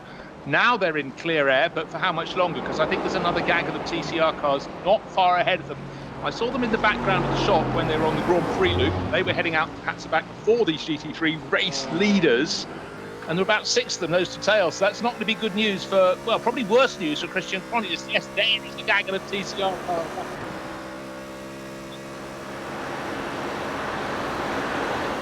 It's Bruce Jones, I'm John Heinzhoff. Leader then, the bright red Get Speed car. And as Bruce has mentioned, the traffic is now going to be a bit of an issue. They will be getting their virtual spotter telling them that this car's coming up behind. That is one of the joys. And the BMW, that in fact was one of the GT4, the SP10 cars at the top of the foxhole. But no doubt, Alexi was slowed down in the Vodafone Team Get Speed. Vodafone tweeting, Team Get Speed tweeting to us that the pressure was mounting. They haven't given away any of their tactics just at the moment, as you might expect. So, I've looked at the Forest section now. This great flowing circuit which carves its way through the Eifel Mountains. Probably about as far away from the pits as they're going to get. This is the section that's taking them right out into the country, down through Callanhard. Downhill section now is all about balancing the cars. I like a short shift here on this part of the track to get yourself ready for these S's. This is miss, hit is what they say about the APCs here, and the reason you have to hit the last one with that train of TCRs, battling TCRs ahead, is for the hairpin. Down through the gearbox and now dropping down towards the bridge. and the second entrance onto the track for the tourist laps. Effectively halfway round now. And this is danger time for Get Speed, for Alexei Aloma. He's the first of the leading cars to see it now, climbing up out of the bridge section, passing the Audis. Christian Cronjes is right there, should there be a slip up for Valkenhorst, past the Niki Lauda corner. And now starting that long climb. Oh, there's still a couple of the leaders for in the TCR class for the leader to get by, and he's done that now. Well, that was pretty well handled by everybody, I would say there, Bruce Jones, because it really didn't break up the TCR battle. Christian Cronjes did get up towards the back of the Get Speed car, but he hasn't been able to capitalise as now they make that long climb to the bottom of the Starstrecke. Yeah, no, very even, Stevenson. I think the sim racers and the people running the TCR class cars have learnt lessons. It's not always easy to see what's coming up behind you, particularly with the closing speeds of the GT3 runners. But just before they got to that sequence of cars that behaved so well and stuck to the left of the track, saw a little bit of a mistake from Alexei Aloma. I don't know how much his tyres are helping him or hindering him at the moment, but he just got a little bit oversteery, which certainly won't be good for the rubber beneath him. And now it's down to, well, the last timing split put them at 0.4 of a second. It's half of that. It's only 2 car lengths between them as they go out of the carousel and continue on round the lap. But really the hunter, Christian Cronjes, is putting in a fantastic charge. He's so close, but where is the next bunch of traffic up ahead of them? It's been weathered, if you will, by Alexei Aloma. He got past that 6 car grouping of the TCR runners and doing a good job, but I just feel there's a bit more life in the BMW's tyres to give chase. That's what I feel, John. Yeah, I think you might be right there. They've been trading fastest laps, but that now was almost a couple of laps ago, 3 laps ago, in fact. And I said at the time, Bruce, when we were finishing up lap 4, when they were pushing as hard as possible, I wondered how much they were actually taking out of the tyre life as they go through Brunchen, through the ice curve, and heading now and picking up the pace as they head down to Flansgarden. Love this area of the circuit. It's that sweeping, fast, rhythmic section where if you know the track, you can make up a huge amount of time on someone who's going, oh, now which way does it go here? Use all of the block paving on driver's left as you're charging down the hill. Get your braking point right. It's tricky. You're sort of turning in as you're braking over the culvert, and you can't afford to go wide on the left-hander either because there's a gravel trap so close to the edge. Drop into the Kleiner carousel, and you can pop out of that one much earlier than the big carousel earlier in the lap. Then the Gallows Hill corner, Gallenkopf, as they head back down that Dottinger Höhe and back towards home. But, John, what we have at the moment is that fantastic battle between Aloma and Cronjes for the lead of the race. But Kenneth Gulbrandsen, who's now the second Norwegian in the top 3, he's down in 3rd place for WRT. His Audi is 11 seconds further back. He's only a second clear of Bruno Spengler's BMW. But what we have is, with 5 laps on the board, coming to the end of the 6th, is a lot of the tail end, the second half of the top 10, made their pit stops last time around. We had a few coming in after 4 laps. Half a dozen have come in after 5, and I'd reckon this time around we'll see the front 2 runners diving in, unless I don't know what I'm talking about in terms of tyre life. But it's 41 degrees track temperature. I don't think they'll be going for a 7th lap. Do you? Well, looks like they're pulling. Well, the BMW isn't, but the AMG goes on. So the AMG BMW, the team Get Speed, Vodafone sponsored AMG, goes on to that 7th lap as Christian Cronjes hits the pits. Now remember, in the GT3 category, the top class, you have no choice but to put all 4 tyres on, so there's no tactical advantage to be gained there. If you put the fuel hose on, then you must put 4 tyres on. If you don't put the fuel hose on and you're just changing drivers, then at the end of the race there's no requirement. That's how I read the regs. I've talked to a few teams about that who were talking about possibly looking at that last time, and then they didn't do it. They left drivers in at the end. And of course that would have saved Williams Esports as well. They would probably have still got the podium, have won the race. They could have just done a quick driver change because they had enough fuel on board, and they wouldn't have had to change their tyres. So Aloma well, goes... we've had evolution of race tactics, John. Oh yeah, we Not have. just because of temperature, but because of also last time out, of course, the car that won, the Williams Esports car, exceeded driver stint time, so that cost the victory. It didn't just cost the victory; it cost 4 points. That knocked them down the championship. But earlier in the season, we had, I think it was the BS competition. BMW didn't get it right in terms of number of tyres going on the car. On these small things, they held up their hands afterwards, owned up to the mistake. But that's why consistency is king. That's why Marla Racing Team have been always there or thereabout with their Audi. Not today so far, up to 5th place at the moment, but I mean that's a pit stop. But it's about reading the rule book, and we were absolutely impressed with how thick the digital rule book was.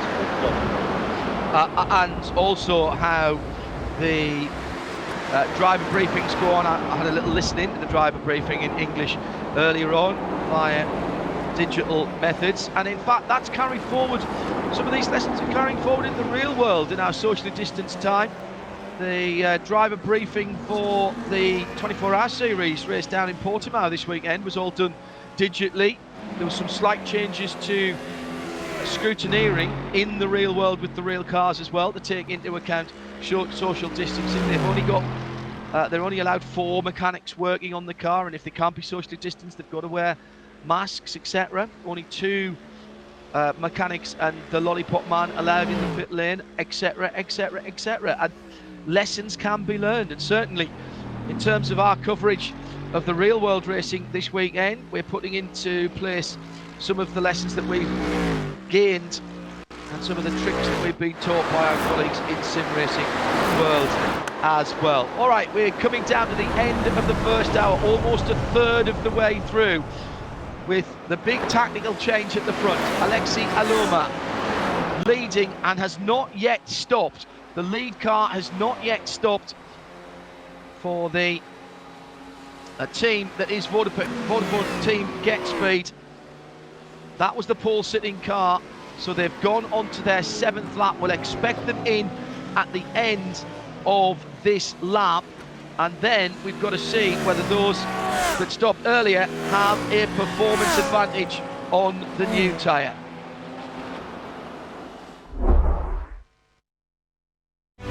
Alles begann mit 2 Freunden und einer Vision. Unsere Initialen stehen für Qualität und Fortschritt. Wir schaffen den Technologietransfer von der Rennstrecke auf die Straße. Wir fertigen Gewindefahrwerke, Sportfedersätze, Stabilisatoren, Distanzscheiben und Gewindefedern zu 100% in Deutschland. Wir arbeiten mit Herzblut und Hingabe für diesen einen Moment. Wir sind Motorsport. Wir sind H&R.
So heading towards the first hour of competition completed, live in sound and vision.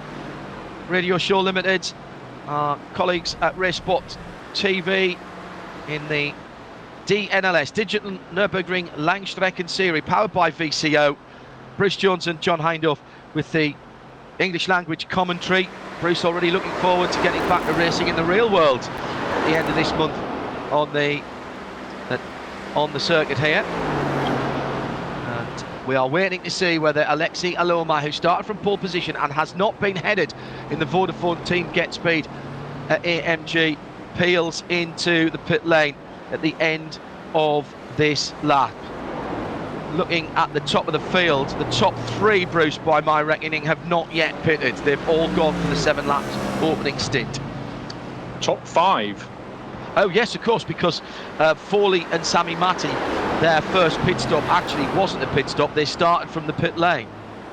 Exactly so, yes. But I just wanted to point out Jack Sedgwick, one of the cars that has made a pit stop and come back out for the Man Filter HTTP Windward team, is flying. He's down in 9th place. Don't forget that bright yellow car was fighting over 4th or 5th position with the Schnitzelarm Mercedes, but he's set some really impressive sector times on his outlap. So watch for him. Fresh rubber, really going for it in that number 48 Mercedes.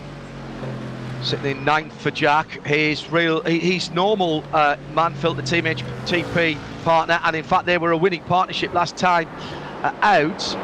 Is busy in the real world with the 24 hours at Portimao this weekend, and that is with the same team, which with the HTP Windward team as well, and qualified the car on pole position. Phil Ellis driving with Indy Donchi, Russell and Bryce Ward in their Mercedes GT3, one of the 2019 updated cars down there. We'll bring you coverage of that later on this afternoon, going into the evening, 7 o'clock UK time.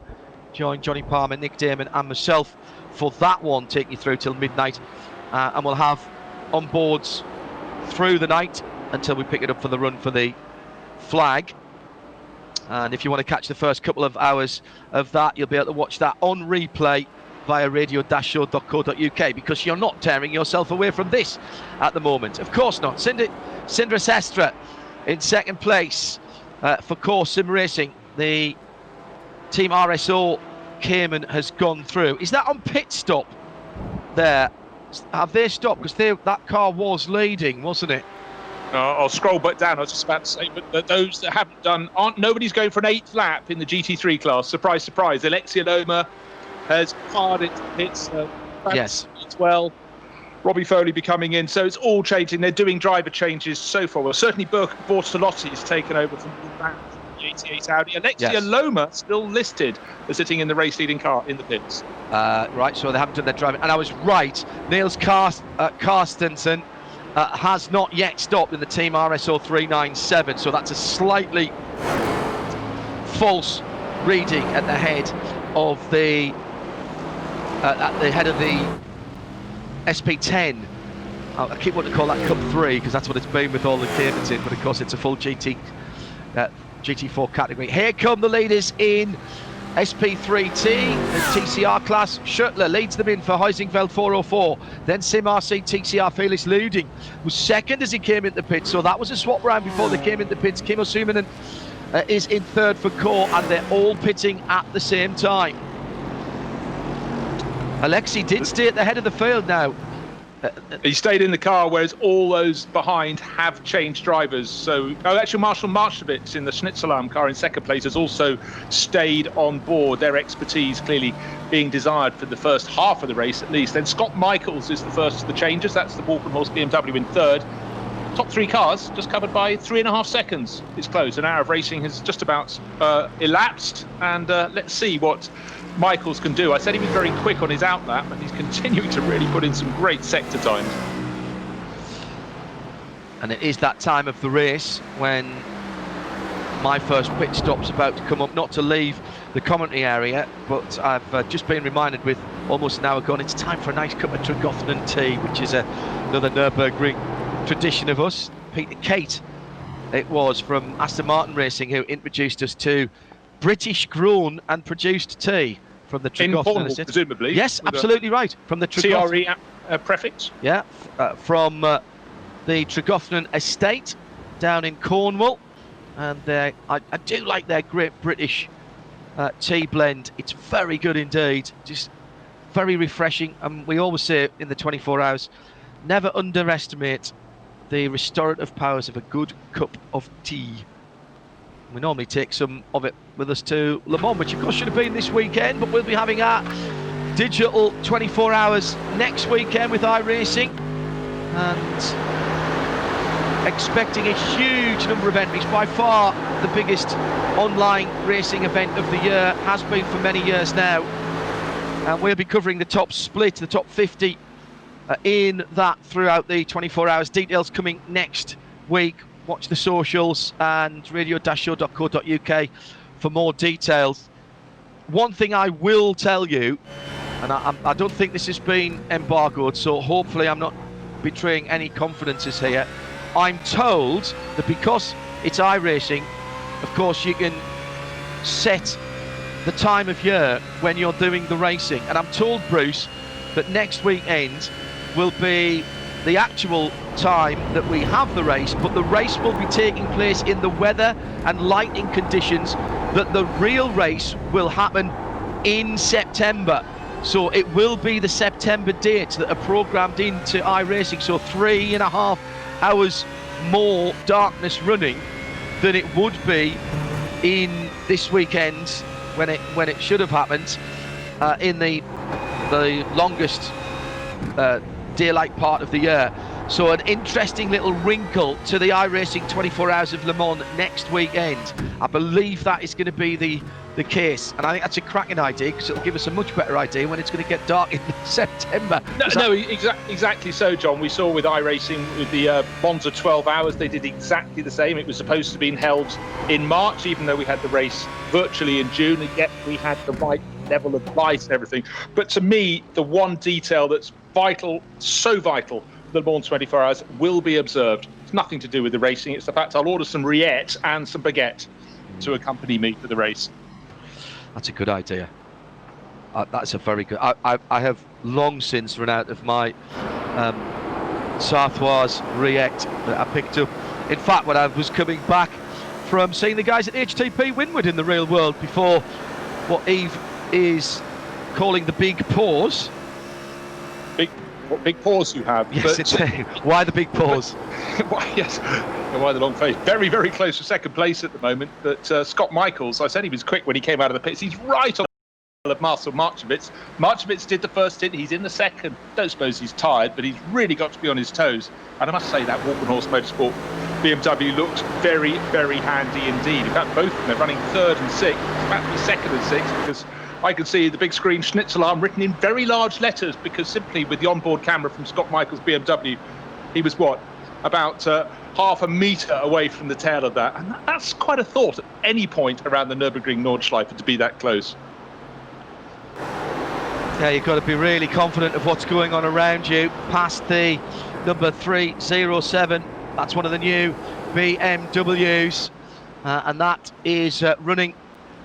And that's Timo Glock, actually, which I think is very funny that the real world Timo Glock is actually in iRacing, Timo Glock 2, because somebody had an iRacing account with Timo Glock's name before he did. He's in the BS Hype 307, and he is sitting in fourth best of the BMWs. That's going to put him 1, 2, 3, 4, 5, 6, 7, 8, 9, 10 in SP10 in that car at the moment. Well, it's a 12-car class, so unfortunately for him that means he's towards the tail. But one thing I'm just picking up at the moment is the fact that Marcel Marchevitz in his second stint is not responding as well to the new set of tyres as race leader Alexia Loma. Don't forget, I just said at the start of this lap, there seemed to be about 3 seconds covering the top 3 drivers. So right now it's out to 5 and a bit, because Loma is really getting clear of Marchevitz, as Marchevitz is being monstered by Scott Michaels. Nearly 5 seconds between first and second now, half a second between second and third, but it's looking very good for our pole man, Alexia Loma. It's Bruce Jones I'm John Hindhoff. Just again, next weekend, the iRacing 24 Hours of Le Mans, expecting somewhere near 1,500 teams to enter in effectively a parallel universe. Can't get them all on the track at the same time, and neither would we want to. And that will be in the one that starts European time. There'll be another version of that that'll start 12 hours before as well. And we saw some of the teams doing the DN24 run both of those. So effectively running a 36-hour race around the Nürburgring in two separate time zones, 12 apart. But effectively, that meant that team members in the middle 12 hours of that were competing in two different versions of the same race, which blows my mind completely. At different times of the days, 12 hours apart.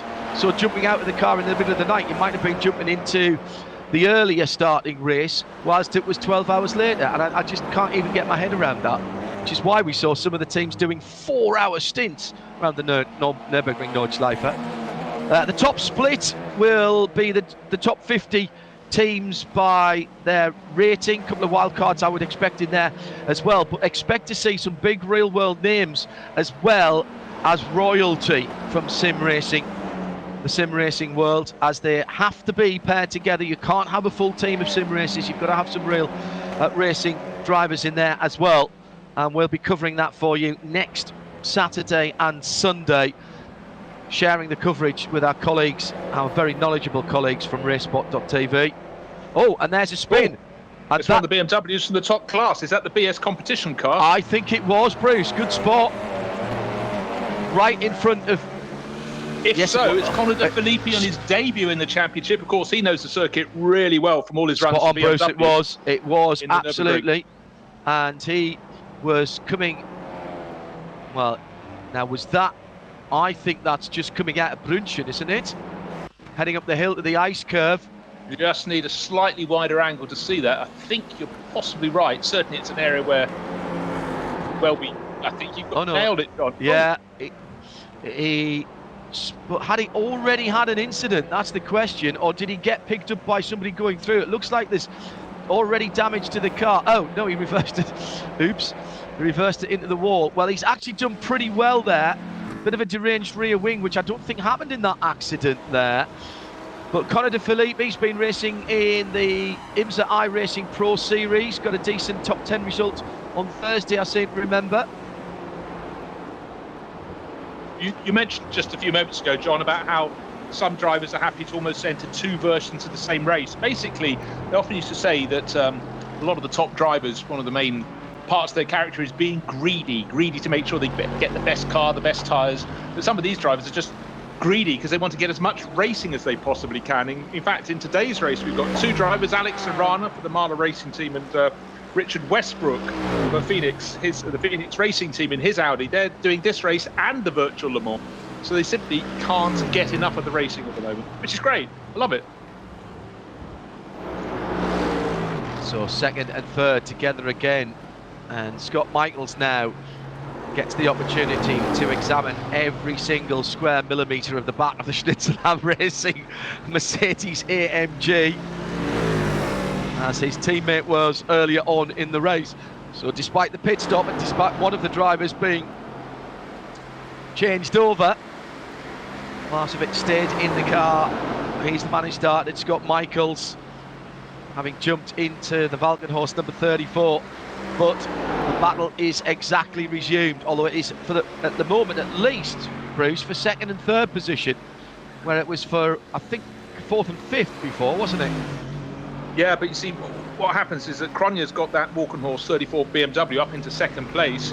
Don't forget, he also got really, really close to Alexia Loma, but right now, Michaels cannot get past Markovic, and that's allowing Alexia Loma, who came in a lap later, did a seventh lap on tyres. Must have really been a problem in this high temperature day, 41 degrees track temperature at the start. But Alexia Loma now 6 seconds clear, so while Michaels did really well at the start of his stint, the fact he came out behind Markovic has cost him really big time. Yeah, and that's worked. That early stop was work for Markovic. Remember, he was one of the ones who stopped at the end of lap.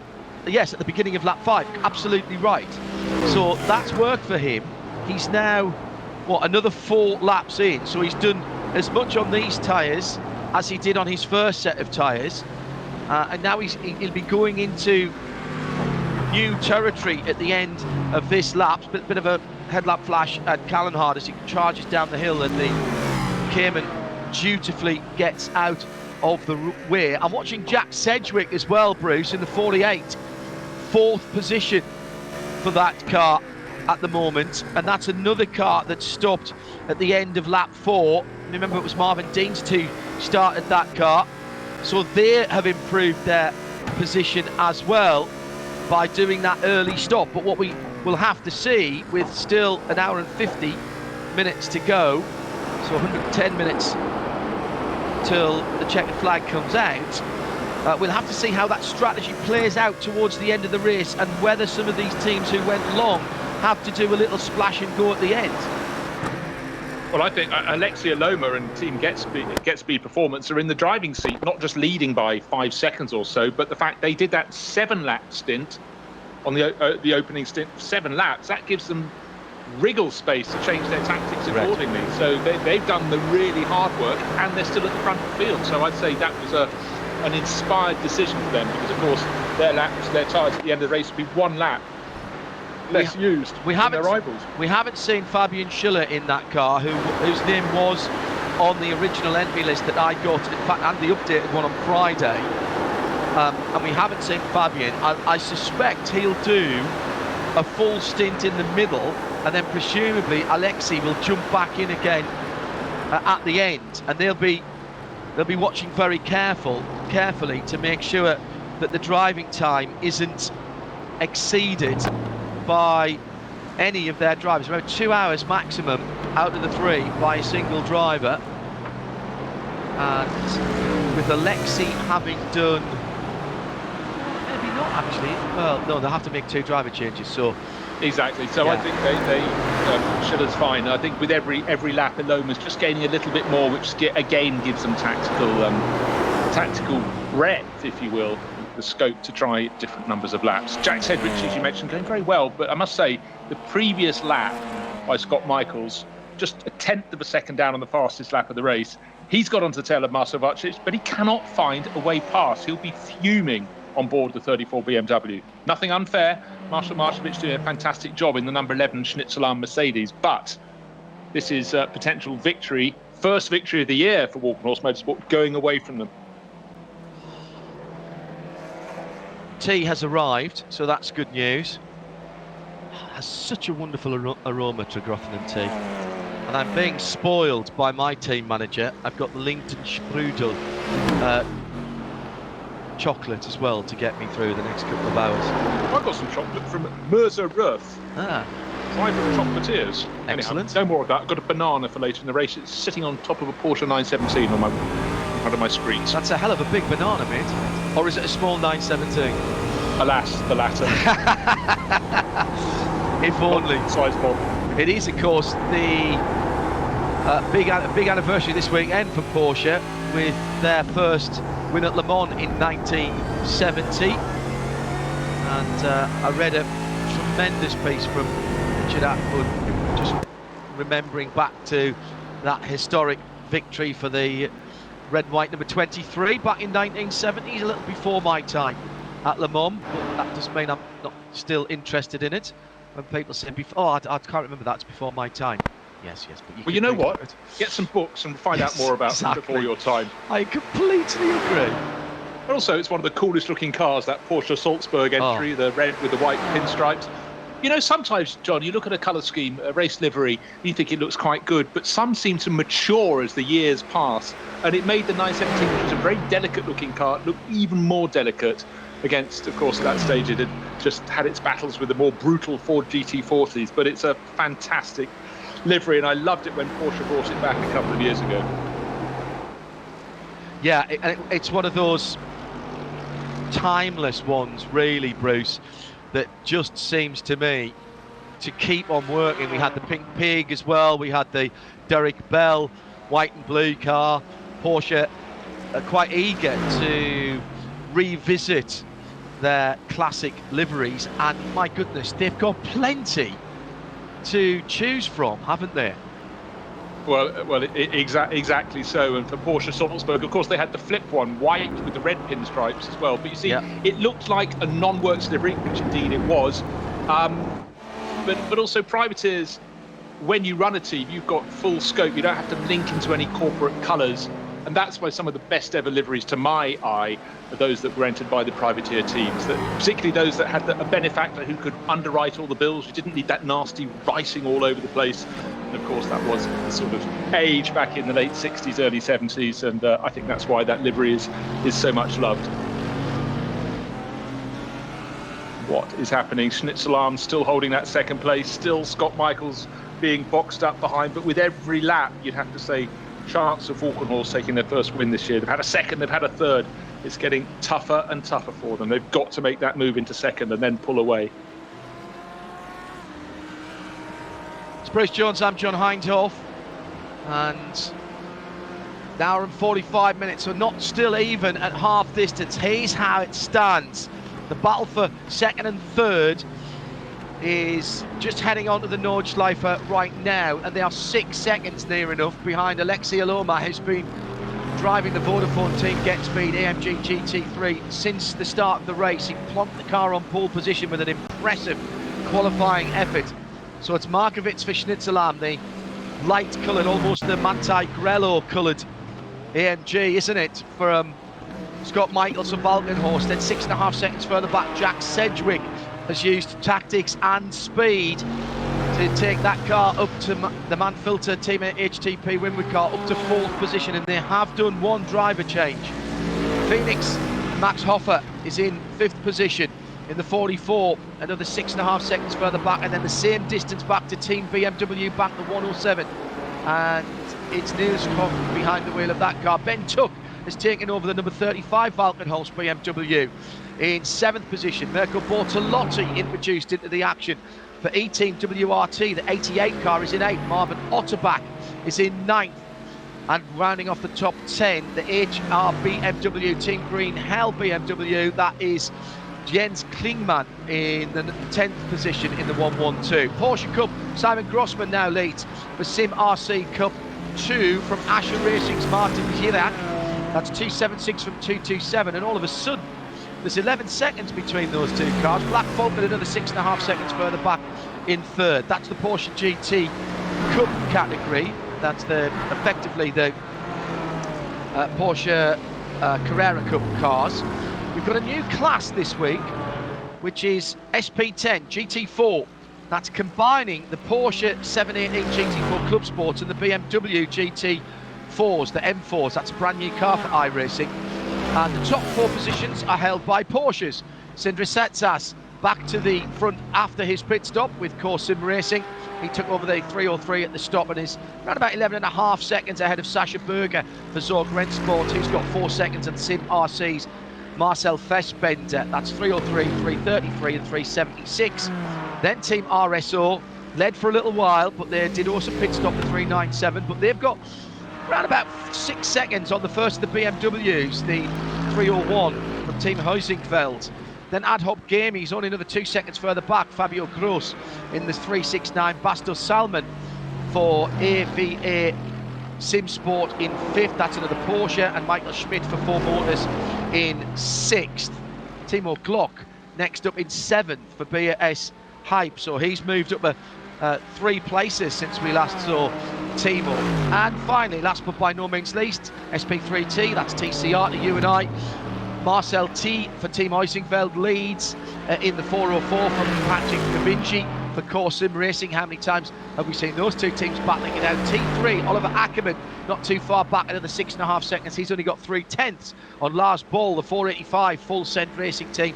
And the top 6 is made up by Nicholas Schneider for Zorg Rennsports and DOT's XE Esports, Fredo Kuhlmann in the 486. That's how it stands, with Alexei Aloma still leading at the front of the field for that bright red Vodafone Team GetSpeed AMG GT3. 6.5 seconds, Bruce Jones in the sunshine as he heads out to the bottom of the run up the hill to the Caracciola carousel.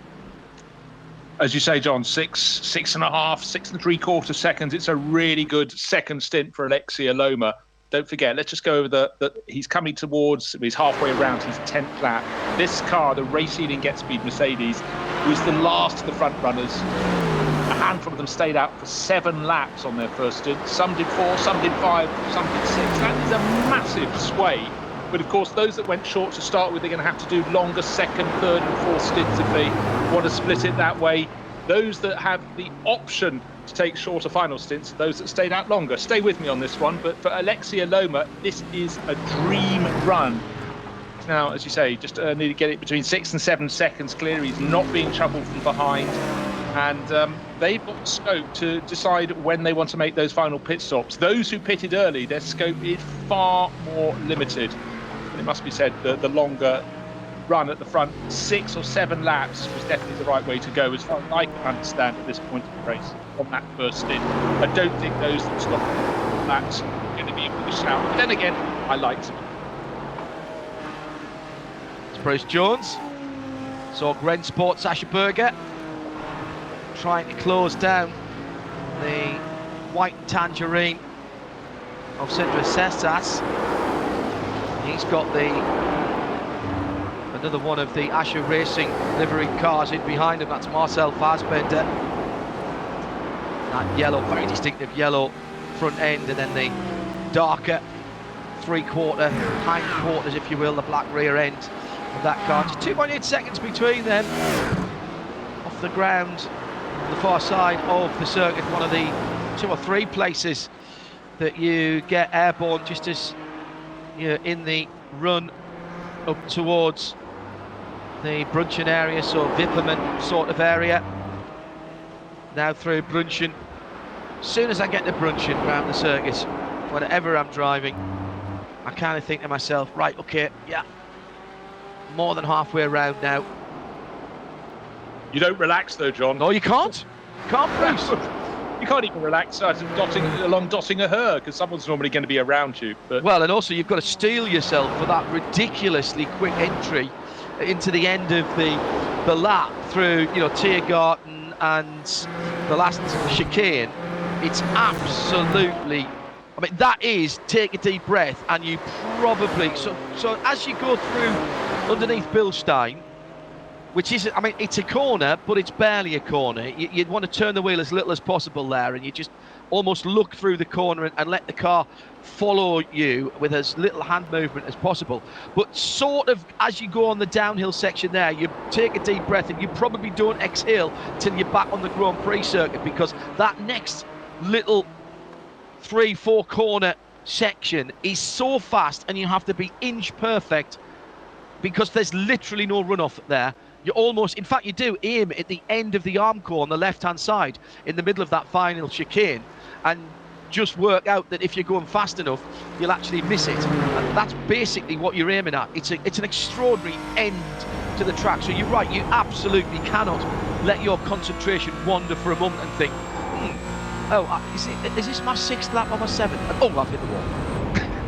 yeah, I mean, it's extraordinary that for the Nürburgring Nordschleife, revered around the world, 70+ corners. The fact that for some drivers, and you've just absolutely encapsulated that, the first 23 kilometres, they're thinking about the final sequence of corners. They're going through the previous 68 3/4 turns, and then thinking about that Bremskurve Tiergarten combination, and more importantly, the barrier that literally looks though it's side on across the track as you come over the brow, which is the entrance to the final corner. It's bad enough for on your own, but in a group of cars, and we've seen it, have we not? A couple of rounds ago, the first 2 cars colliding final corner on the final lap. So it's always a factor.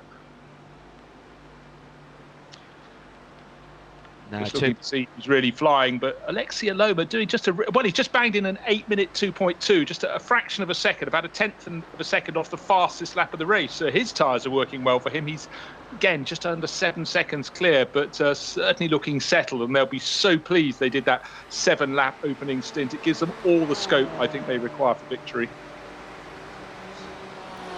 Timo Glock has Stefan Ebert right in his wheel tracks at the part of the track we were talking about. Look how late Glock is on the brakes there. You see the brake lights flash on from the leading BMW M4 GT4 of that pair, he was well into that final chicane. So you go through the left-hand part, you're climbing up, so the hill does help you. So you go through the left-hand part, you're still hard on the throttle. It's really hard to do that. And just as you're coming to the apex of the right hand, you sort of get on the brakes. You can't jump on the brakes. You've got to build up the pressure and then push it a little bit harder and then a little bit harder, and then you're down through the gearbox for the rest of the corner. It is really, really difficult corner to... Now, you can drive it slowly very easily, Bruce, but if you're not going to lose time or even make up a bit of time there, it's super committed, isn't it? Just depends who owns the car, John, really. How much you like them. Yeah, who's got dibs on the payment plan for any who's paying for the china, as we used to say when we were playing cricket in our younger days, and somebody put it over someone's fence. Is it pay for your own china? The greenhouse. Yeah, greenhouse on the shed window. Who is making moves.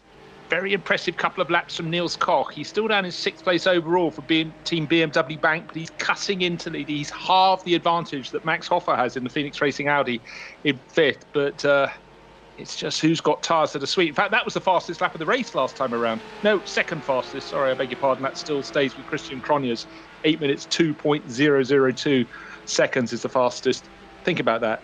8 minutes flat, effectively around 24.15 kilometres. And they're not straight kilometres, are they, John? No, not at all. Not at all. Good to see some of the other competitors around the circuit in these very accurately modelled different categories of cars. At the front, Alexei... Well, I could have put this on a hotkey, couldn't I? I just could have recorded this earlier. Alexei Aloma for Vodafone Team GetSpeed, still leading. And that lead, Bruce, just starting to ease out a little bit now. Marcel Markovits and Scott Michaels less than a second behind them, but now 8 seconds behind the bright red Vodafone car. Yeah, the other thing that's worth pointing out is that Scott Michaels, after all his attempts to get past Markovits, is nearly a second down. So Markovits can relax a bit. But the previous lap, we're just talking about it, I mean, it's 2.2 for Alexei Aloma. That's why he was able to stretch that advantage by 1.5 seconds. And that's pretty good at this stage in the race. Some of the teams will be thinking about making their second round of pit stops. We've got 10 laps on the board. Some stopped at the end of lap 4. So those that want to do sixes, and most of the teams will be doing 6-lap stints, will need to start coming in this time around. Just trying to see if anybody of the top runners has been in the pits for another visit. Well, certainly poor old René Rast. They've done 3 pit visits, but I think they actually started from the pits. Could be wrong, 133. No, I'm not sure about that, actually. Look back at my notes, they probably started at the tail of the pack. But anyhow, good to have René competing in the top class.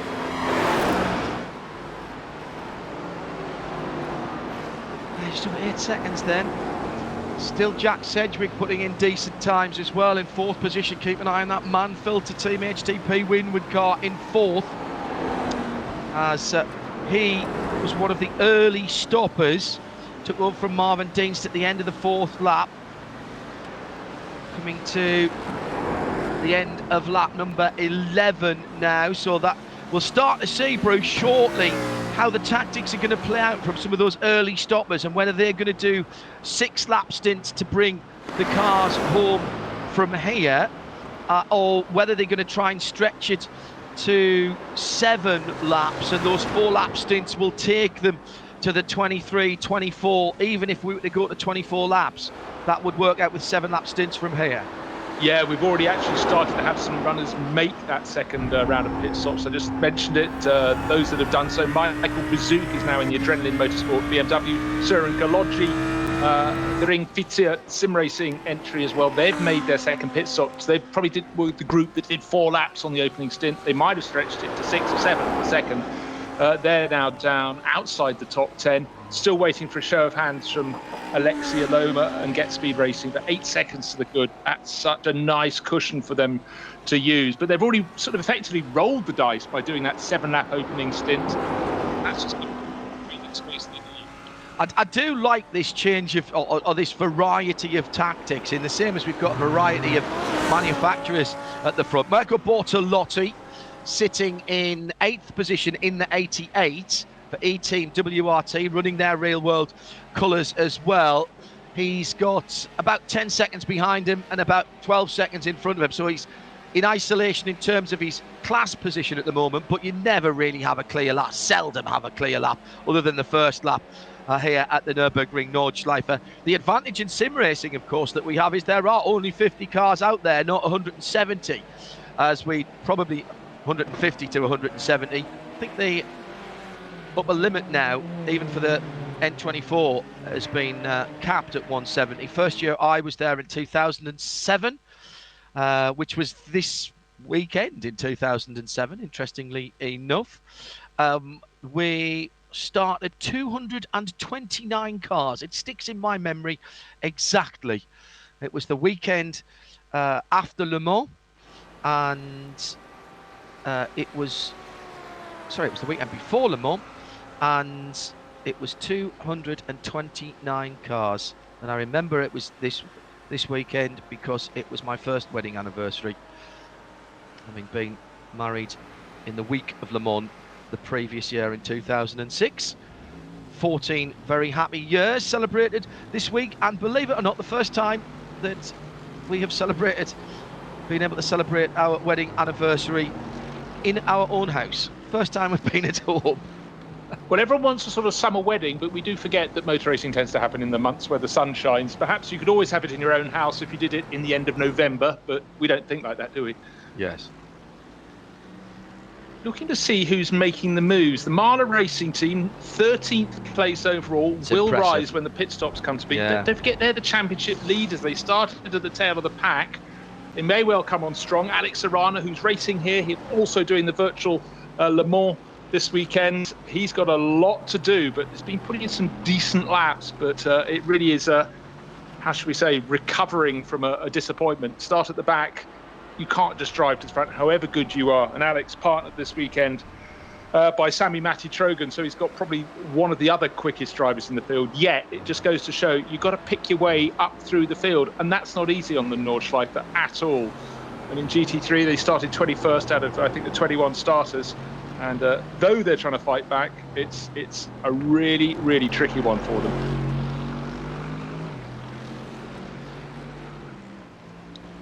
So Brace, sorry, go ahead. I was about to say race leader into the pits. That was Alexei Loma. Of course, he'll have to hand the car over to Fabian Schiller, but it's still Alexei's name on the screen at the moment. But now Jack Sedgwick leading the race for Team HTP Filters. Yeah, that's a good run by these guys. They've used the pit stops very well indeed. So Sedgwick leading at the moment. So was that a stop there by the Vodafone car? Yep. Good. Okay. Sorry, took my eyes off that. No, so did I. I was checking something else, scrolling down. So the second stop has been made. So they did 7 laps and then 4. Okay, so they've got their short stint in, and now they can control it to the end of the race. Now, so that would suggest to me that so this 4-lap stint that we saw, we've seen it now in 2 different places tactically from the teams, with some of the teams doing these 4-lap stints. The short stint, as Bruce was describing it earlier on, was done at the start. We've seen sometimes teams do a 2-lap stint at the start. Certainly Agustin Canapino and Alex Arana did that for a couple of races in the Audi, didn't they? And they made sometimes that work they had a damage though, John. Yes, sometimes that's true. Damage. Remember that Canapino was leading, I think, about round 3, and he was taken out halfway around the opening lap. The rest of the pack came through. The car was clattering off the barriers, and so they had to serve the time in the pits to get that damage sorted. Some of the other damage that drivers have picked up over the course of this series in the individual races, they think it's all right. I can run my normal stint. It may be slowing the car slightly, but I'm not going to come in for an extra pit stop or a very early pit stop and ruin our tactics. I have news from GetSpeed, and thank you for tweeting at RSL_studio. My entry list earlier on had, in the week, had Fabian Schiller involved. Now, Fabian's not been able to join us this weekend, and because of the fact that there is no pro real-world driver in GetSpeed, they're doing a lone wolf race with Alexei. So Alexei's going to do the full 3 hours, which is allowed, but they have to serve a drive-through. They knew the rule, and we just have had a chance to fulfill it, say Get Speed. So they've come in and driven through, so that wasn't a pit stop in the fullest sense of the words, Bruce. Sadly, they're saying all of our drivers aren't available this weekend. Let's see how this works out towards the end. So yes, that was a 4-lap stint, but it will become a whatever it is to the next stop, because there would have been no service allowed there for the Get Speed team. So that's an extra trip down the pit lane with no service, because of the fact that Alexei Aloma is doing the race on his own, and that is one of those supplementary regulations that we were talking about. They knew that. They've advised the organisers of that, so Alexei will be doing the race to the end. So he's got to keep his concentration up, no mean feat there, and he has dropped track position without having the advantage of putting a new set of tyres and filling up. So that's their drive-through now completed. They can now resume, Bruce, their pit stop strategy for tyres and fuel. Well, congratulations there for Vodafone Team Get Speed, because just as I was saying that, I started thinking, well, that was a very short pit stop. It was a drive-through, because I'm thinking, how has he managed to emerge in second place? Great answers, and again, it shows us the twists on the rules and the way you can play this. Another driver who seems to be down for singleton entry is on my entry list is Race Union Marvin Otterback. He's 5th place overall. Have yet to get a second driver this to him. Another one who looks like he's driving on his own was Dirk Muller, but Adam Christodoulou is showing that Black Falcon Mercedes. Adam, I think, is on board at the moment, but some way down the order. Yes, he's down in 15th place in class, 8th place overall. But I'll keep an eye and see if anybody else gets into the 87 Audi for Race Union. But right now, Marvin Otterback doing a decent job there. But at least now we have explanation of how Iloma's served the 2 pit stops, and yet he's in second place. Yeah, exactly so.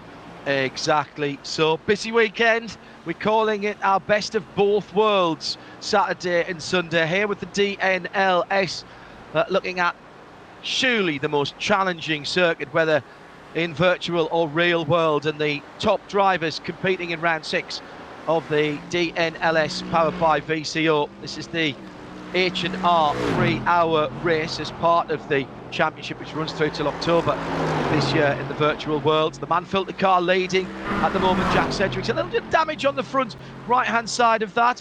We've got full metal or perhaps full carbon racing coming your way as well this weekend. It's already got underway at Portimao. You can catch up with it at the end of this event via our player, and then join us for live coverage into the evening hours and the darkness at Portimao at 7 o'clock UK tonight. You talk there of the damage on the front of Jack Sedgwick's number 48 Mercedes. Don't forget he had that really fearsome battle in the opening laps, really close with a Schnitzelarm car when Marcel Marcevic was in front of him. And we also thought that Marcevic had hit the back of the 34 BMW, the Walkenhorst car that had Christian Cronjes on board. It got very, very close, 3rd back to 7th place. Cronjes worked his way forward, nearly challenged. Well, he did challenge. He got half a second off Alexei Aloma. But right now, the 34 BMW is in 6th position overall. Good early laps from Scott Michaels, but he's backed off a little bit. In fact, he's just served a second pit stop, as he also had a drive-through penalty. I'm trying to work out the times. Yes, on elapsed time, he could have done a second regular pit stop for the Walkenhorst BMW. Keep an eye out for that car number 34. But leading the way, it's 48, it's Mercedes. Merkel bought a lot. Sorry, go ahead. Go.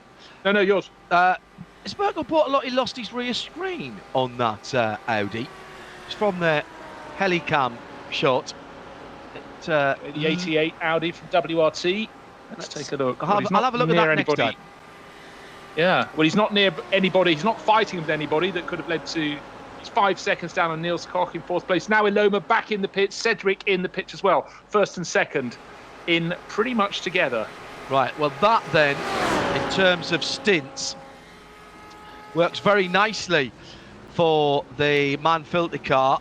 It was a 4-lap stint at the beginning for Marvin Dean. Sedgwick's just done 7. And is he getting out of that car? Or will Jack do another stint in that machine. Remember, Marvin or another... There's only 2 drivers against that one, isn't there? Yes, there is. There are. Yeah, did Marvin do 4 or 5 on his opening stint? I think he might have done a 5. Stand by. Yes, he did do a 5. Yes, you're absolutely 5, right. and then, yeah, because the ones who did 4 aren't really featuring at the moment. So he did a 5, then a 7, because they've got 12 laps on the table. There we have it. Yeah. And Marvin will have to get back in that car at some stage to fulfill the 2 driver changes.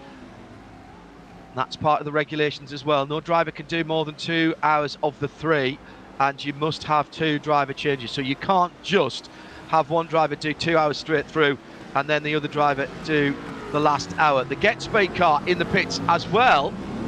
Now that was a proper pit stop because that car took tyres.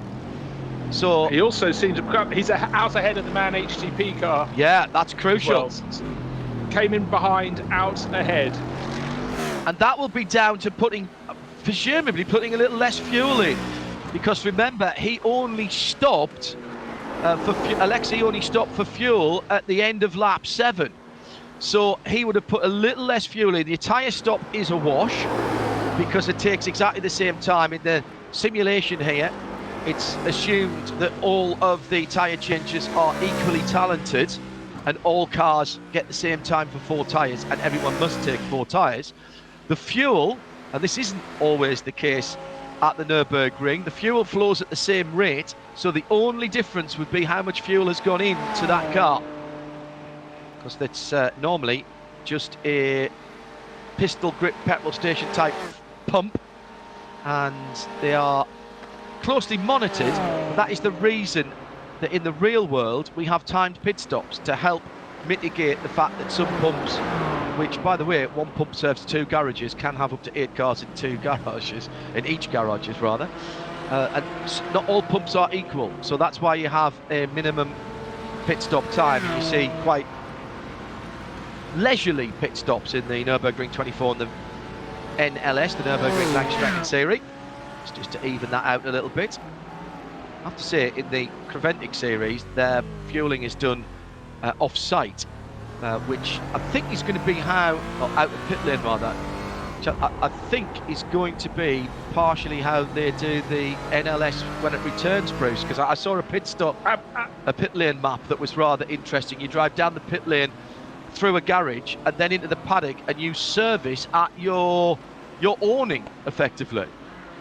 Yes, effectively there's a fast lane and there's a service lane, and you do a big loop around the paddock, then you come back out again through the neighbouring pit garage back into the pit lane and proceed. It's a lovely map, very colourful and very clever indeed. So the teams will keep their transporters and their awnings out the back and work from there. So again, it shows people having to think on their feet, trying to get us racing again. Yeah, good. And the fact of the matter, June the 27th, exactly what we want. Engines fired up this weekend for the first time at Portimao. The first action, I think, effectively since proper racing action since Daytona back in January. And the green shoots are there, and I can't wait to have the full field of monsters coming out to play here. But I think a really, really cleverly thought through arrangement. I like it. Again, some circuits, they don't have a big enough paddock to do that. No, exactly. Nürburgring sit on a nice patch. Yeah, didn't really do that at Imola. Well, Imola's the next race for Creventic, and that's in a couple of weeks' time. I think that's in mid-July, and I'm waiting to. Sorry, no, that's Monza. Monza is mid-July for Creventic in the real world. Rather splendidly going back to Italy, which suffered so badly at the start of this terrible crisis with COVID-19. Talk of Mugello getting a Grand Prix, a Formula One event as well. Which I thought was mere romanticism, but hearing more and more from a number of sources. Stay tuned to Midweek Motorsport on a Wednesday night as we get more on that. But hearing more and more that is looking likely easy to control. One road in, one road out. Closed doors event, of course, and many circuits all around Europe making sure that their Grade 1 Formula One race licence is signed off by the FIA. Portimao made sure they upgraded from the Formula One test circuit. Imola, as Bruce was mentioning there, they've renewed their Formula One Grade 1 licence with the FIA for another 2 years to give them the opportunity. Sadly, I don't think we'll ever see Nürburgring Nordschleife again, and probably just as well. Somebody was mentioning Le Mans and the Bugatti circuit, whether that could be upgraded, and whether we could do a double header in September. F1 cars would have to cut around an awful lot of parked up trucks and marshals vehicles in that. We've still got an hour and 16 minutes to go on the Nürburgring Nordschleife, round 6 of the DNLS.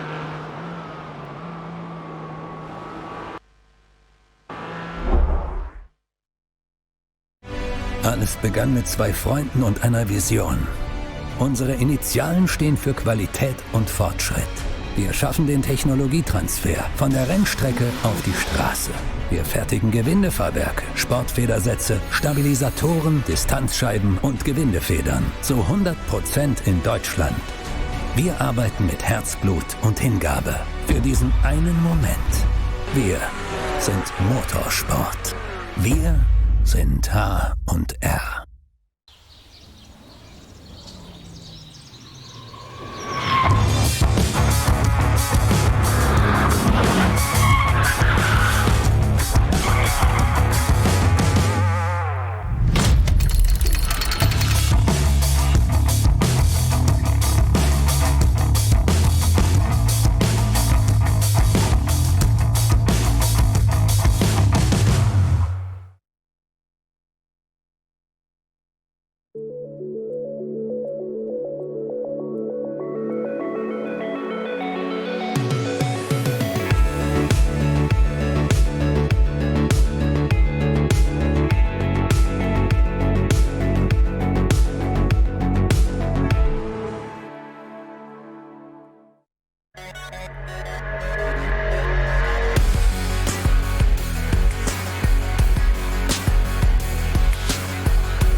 Sights and sounds of the Nürburgring Nordschleife for round 6 of the DNLS. Here's how it stands. Team BMW Bank are leading after the latest round of pit stops. The 107 car is in the hands of Niels Koch, with Mirko Bortolotti nearly 30 seconds behind in second for the Audi of E-Team WRT. That's number 88. But it's all mixed up at the moment because the strategies, it looks like somebody has just basically decided to roll the dice at the moment with the strategies as it stands. And in fact, even as we're looking on the screen, that is not what I've just given you, as the timing screen is updating itself as we go through. So I've got BMW Bank ahead of Team WRT, then Waltenhorst, then Schnitzelam, then Bodenborn, then Manfilter, then Phoenix, Waltenhorst, Adrenaline, and Race Union for the top 10.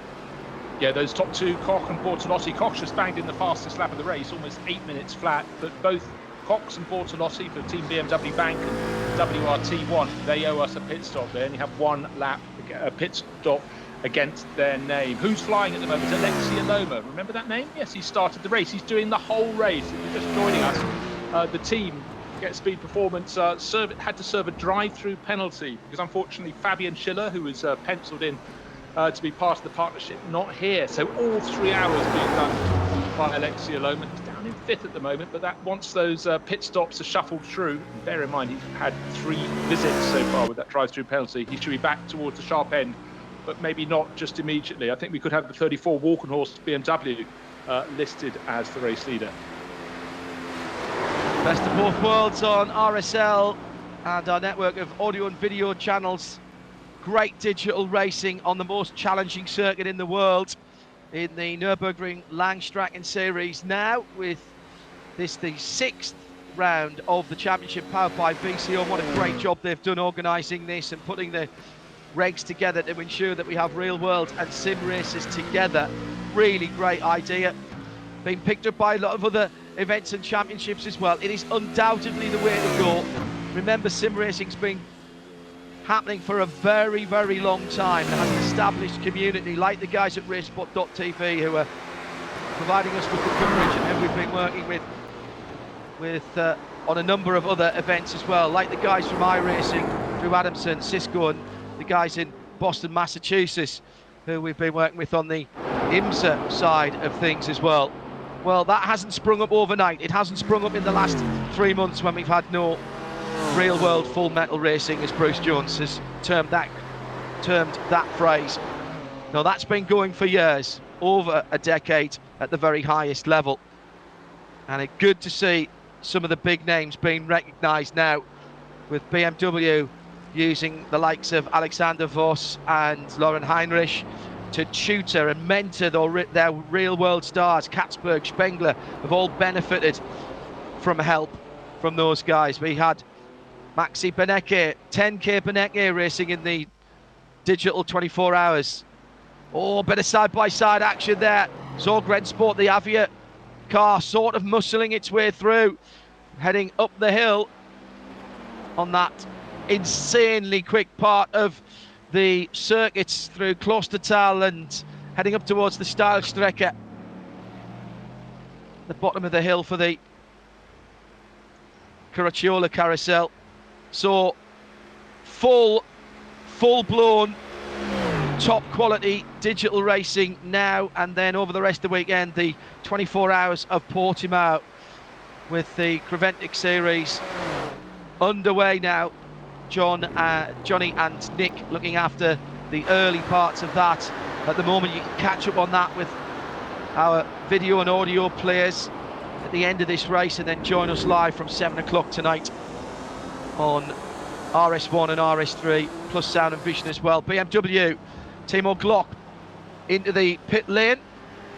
Timo driving one of the brand new BMW BMW M4s. That was the BS Hype car coming in fourth best of the BMWs at the moment, but they are running in a class with the Porsche Caymans, and the best of them is Fabio Gross in 5th position in that SP10 GT4 class. Good to see a bit of variety in the GT4 category, and well done.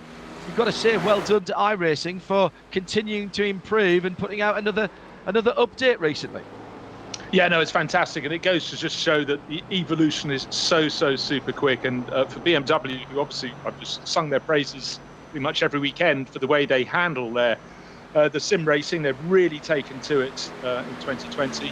Another string to their bow, not yet on the pace those 718 Caymans that are holding down the top 4 positions. But I must say, Fabio Gross has been putting in some very decent laps. As I say that, his previous one wasn't very good, but certainly the class of the M4 field, 13 seconds ahead of Andrei Rajkovic for Team Heusinkveld. And have you noticed, John, how a lot of the teams in this event have teams in the various different classes? So it just shows that they're providing plenty of scope for their customers, if you will. Exactly so. Do you know what? I know I'm kind of getting used to seeing it again now, but I still sometimes forget what a lovely, what a classically proportioned car the Z4 was, with that long bonnet. We still have that sort of classic Grand Tourer design in the AMG GT3s and GT4s, but it's easy to forget that the BMW Z4 had that same set of proportions, Bruce. No, entirely, John. But also one thing I've noticed through the course of the digital NLS is the fact that you often think, how come the Mercedes always seem to have a bonnet that's slightly knocked up? And I think if you have frontal contact in an Audi, the R8 LMS, it seems to stay together a bit. But with the Mercedes, you just see part of it knocked up, and the BMW's, again, a long snout, not quite as long as it is on the AMG Mercedes. You can see their frontal damage much more, and I guess that is incredibly realistic. You have the longer bonnet, it's got more scope to be knocked out of true. It's maybe not quite as, I suppose, sort of strength in a straight line impact. But they're small things, but you think about out of Dottingerhoa coming back to the bonnet slightly up the side, giving drag where you don't want it. And you know what? in this gaming with VCO, that will be super accurate in terms of the aerodynamic. So keep off the other cars. Yeah, I love the proportions of the Z4, which was the car we started all the success, real world, winning Spa 24 hours, Nürburgring 24 hours. Great. Just looking down through the timing screen at the moment. And by the way, if you are following along on... Oh, spin right in front of the leader. The erstwhile leader, should I say. Alexei Aloma, the pole man, just coming out of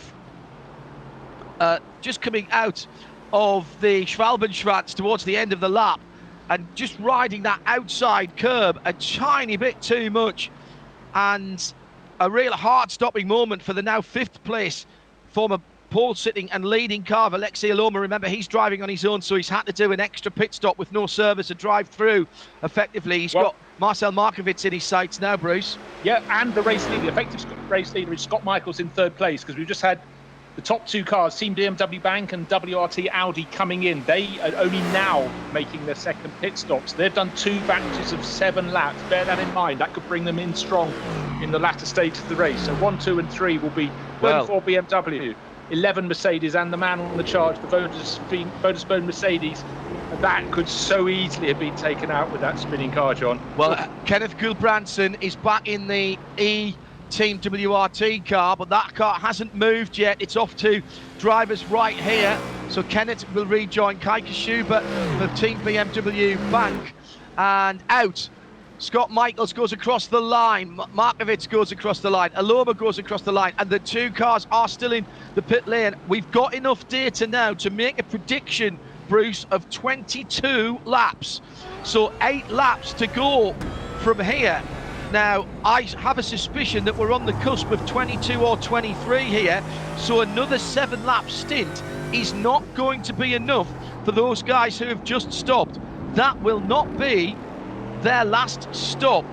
But then again, Scott Michaels, Markovits, and the 3rd place car, they can't get to the end either from here. So everybody, I reckon, has a stop to make in that top tranche of runners. It's great. The opening rounds of this championship, John, we had pretty much a standard format, 7 laps, etc., etc. But this time around, we had people after 4 laps coming in, 5, 6, and 7. How can you have that much scope?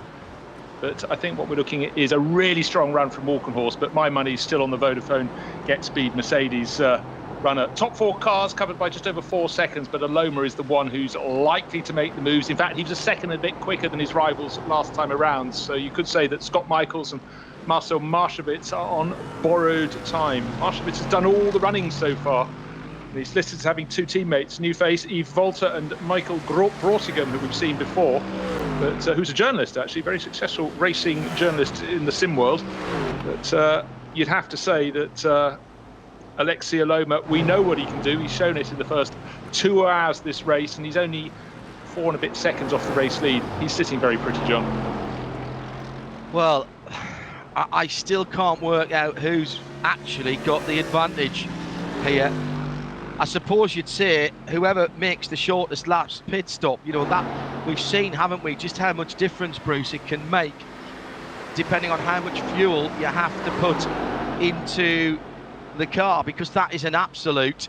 Everybody, if you put fuel in the car, has got to put tyres on. Whether you've got a 4-lap stint or a 1-lap stint, you're still going to have to spend 28 seconds or so putting tyres on. Your pit lane delta, the transit time down the pit lane, doesn't change depending on how much work you do. What you've got to be careful of is that you don't by accident put too much fuel in, and that you do have control over. You don't have to put a full tank in every time, and whilst the tyres are going on, you get a little bit of damage repair done automatically.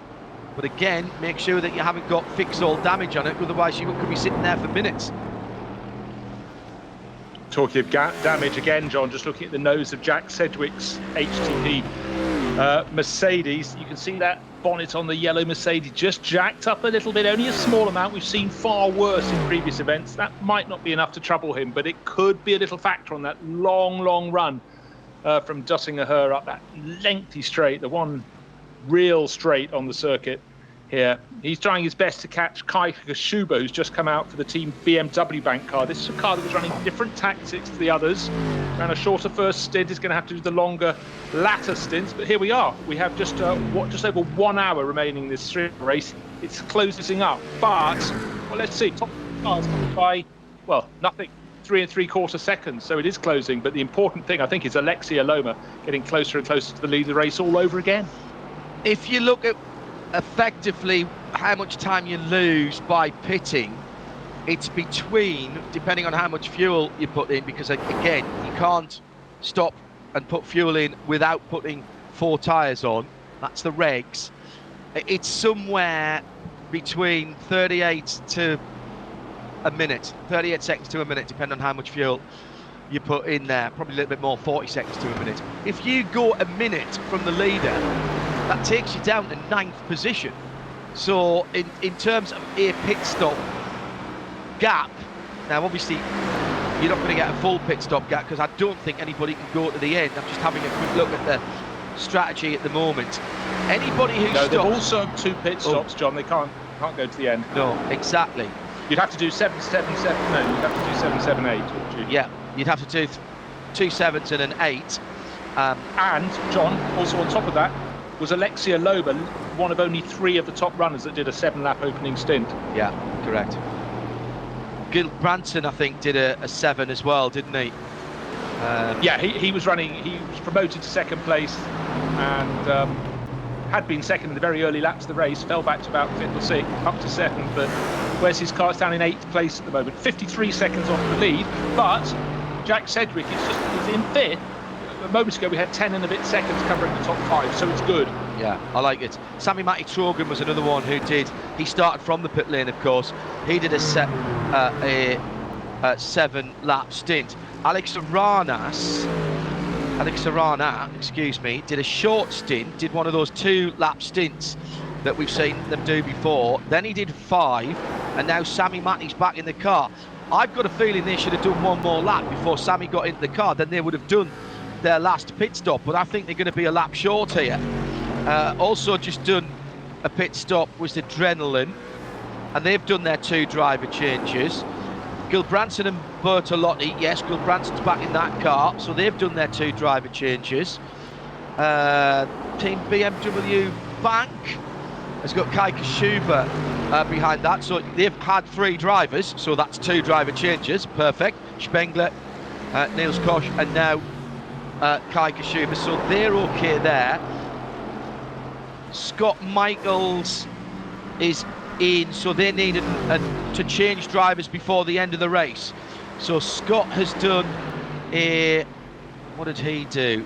Did he do a 6 or a 5 lapper, I reckon? And he's now on his 2nd stint. Yeah, he's on his 2nd stint, so he needs to swap out and get somebody else in to the end of that race. Now what they could do, if they're clever, Bruce, is go maybe 1 or 2 more laps with Scott and then make their last pit stop and do a 6 or a 7 to get to the end of the race. Still predicting here. Oh, the cusp has gone the other way, and the teams will know this. They use strategy software as we do here in the Global Broadcast Centre. Now predicting, with 57 minutes to go, 21 lap race.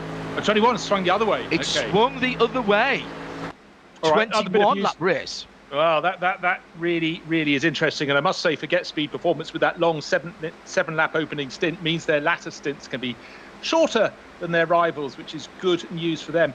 Just wanted to check whether another team is running just the 1 driver. It appears the Race Union Audi team, down in 9th place, have nobody else but Marvin Otterback, so he's going to have to do a drive-through penalty at some point. It's already been served with a similar offence, if you will, for Alexia Loma, but his car's rather better placed. That's in 3rd place, having served that drive-through. Top 3 covered by 2.2 seconds over the start-finish line. It's Scott Michaels, and in the same shot, the bright yellowy-green Schnitzelarm Mercedes, Marcel Marcevic, and Alexia Loma. Almost impossible to see the Get Speed Performance Mercedes under his rear wing, so it's BMW leading the way from a pair of Mercedes. 2.1 seconds now, first through to third place.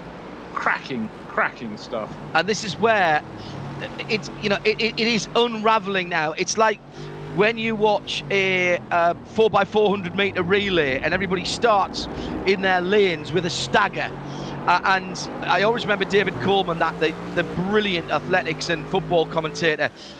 At the halfway around the second lap, the stagger starts to unwind and you start to see things, and then they break for the last couple of laps and they're all on the inside. Well, what we're in now, we're seeing the tactics unwind, Bruce, as we now get to where almost everybody has another stop, but how close it is. It's gone back up to 22 laps again at the moment, so this is all going to be about the pace at the front of the field.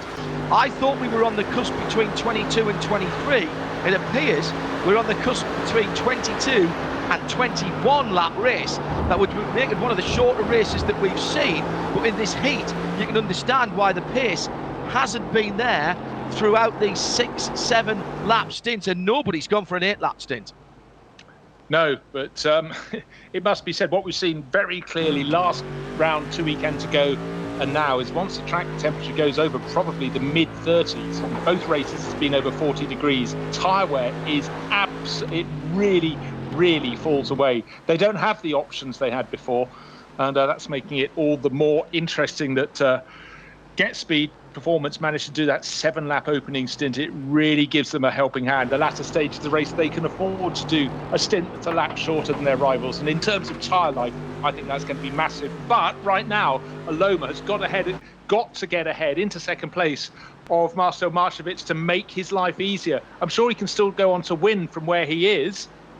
Scott Michaels isn't pulling away in the lead of the race. He's just under 2 seconds clear of Walkenhorst in his BMW. But in terms of just keeping things safe, and don't forget, Alexei Aloma was nearly taken out by a spinning car, about 3 laps ago, John? Yes. Things can happen. You've got to eliminate, in the nicest way possible, as many of these variables as you can. Right now, I think Aloma, for his peace of mind, needs to get past Marchevitz. But this is the best race we've seen from Marchevitz. Really strong for Schnitzel. Yeah, still just a little over 53 minutes to go, and the strategy software working overtime at the moment. I'll keep an eye on that. Remember, the white flag comes out when the clock hits 0. And this, we say this at every one of these races, Bruce, but this one could be so important, particularly if you're one of the teams that have done at that point 2 7s and are halfway round your 7th lap in your 3rd stint. If the white flag, if the clock goes down to 0 and the white flag therefore comes out, you'll get the checker when you come to the line.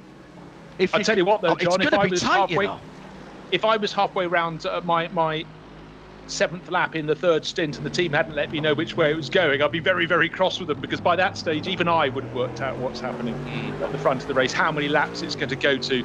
Just one thing I want to flag up: Kai Kashuba, 3rd driver in the Team BMW Bank entry that was started by Bruno Spengler, some really quick laps from Niels Koch, setting the fastest lap of the race, is really catching those in front. Top 4 cars covered by 5 and a bit seconds now. So Scott Michaels leading that Walkenhorst BMW. Little gap back, just in fact it's gone out in 3 seconds. Oh, side by side for 3rd. Yep, 2nd and 3rd really close, but catching both. Kai Kashuba 2 seconds down on that battle for 2nd place. It's getting tighter and tighter. Yeah, absolutely. Sorry, that was the Get Speed car that was side by side, not 3rd and 4th. You were talking about the battle that is further up the road, just a couple of seconds between those two at the moment.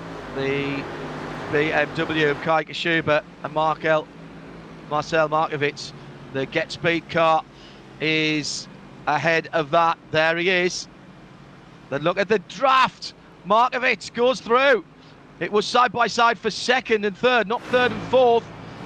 And heading up the hill, that is a very powerful manoeuvre there, up through close to Tal, from Mulkurve up that hill. That is really positive driving That's a power move. That's a power move. That's what we call commitment with a capital K. It was just it needed both of them to be complicit in that, and you had to respect them because the positions had been reversed and then were reversed and they were reversed again. And then there's traffic up ahead, side by side they go all over again.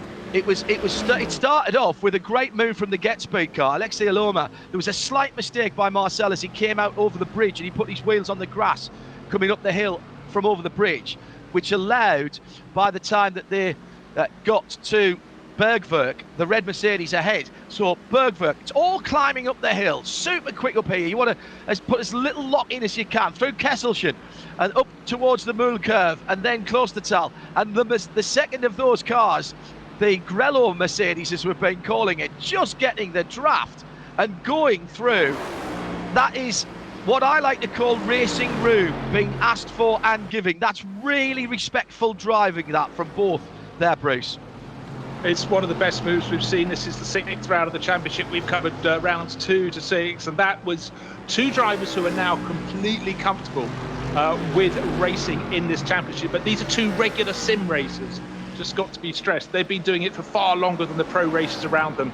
And I think that's why, particularly Team Get Speed, more than comfortable having Alexei Aloma do the whole race. Running second, third place, whisker down on Marcel Marchewitz and the Schnitzelar Mercedes. But you have to say, they've also served a drive-through penalty. That's how good to get them. Yeah, good point. And they're working the traffic very, very positively. But if there's a slip-up, in fact, Kai Kashuba got close to their tail, but now is 2 seconds back. But it's only 4.4 seconds first to Scott Michaels and his BMW, back to Kai Kashuba and his BMW. It's getting tighter and tighter. Jack Sedgwick set some good laps early on. He's not quite able to. He's 11 seconds now. So yeah, 11 seconds to top 5. Not too bad. It's Bruce Jones, side by side again. This battle for second and third. Alexei Alona just gets the nose of the red Get Speed car ahead. He's got the left-hand kink coming, and there's traffic as well. Might be able to use that as a bit of a pick. Oh no, I think Marcel got a little bit of a draft from the slower car ahead, and he eases back into the lead as they get to Bilstein and the crossover bridge. Now down through the hill. Watch for the red lights, the brake lights coming on from the car ahead. Still flat, and only now braking as they head into the middle part of that wonderful end to the race lap here at the Nürburgring Nordschleife onto the Grand Prix track. More traffic ahead of them. That's the race leader. That's Scott Michaels, the traffic you saw. Is it really? That's the BMW, is it? Yes, it is. Only 2 tenths ahead. I didn't quite pick up the fact that was the Valkenhorst car. So has Scott had a slightly slower lap? Oh, no. You're talking tenths of a second. What happened was the mistake early in the lap where Marcel Marchewitz and Alexei Aloma changed positions before it changed back again, which allowed Scott to get 3 seconds clear. But he only lost a second to them on that lap. He's not fallen off the cliff yet. Well, Christian Cronjes has to get back into that car, or another driver has to get back into that car. Scott has done a 2 6-lap stints now, hasn't he? Or a 6 and a 5. They came in on lap 5, and we're on lap, waiting for Sam Michaels to take over. Sam and Scott paired together as ever. It's gone back up to 22. Gone back up to 22 laps predicted.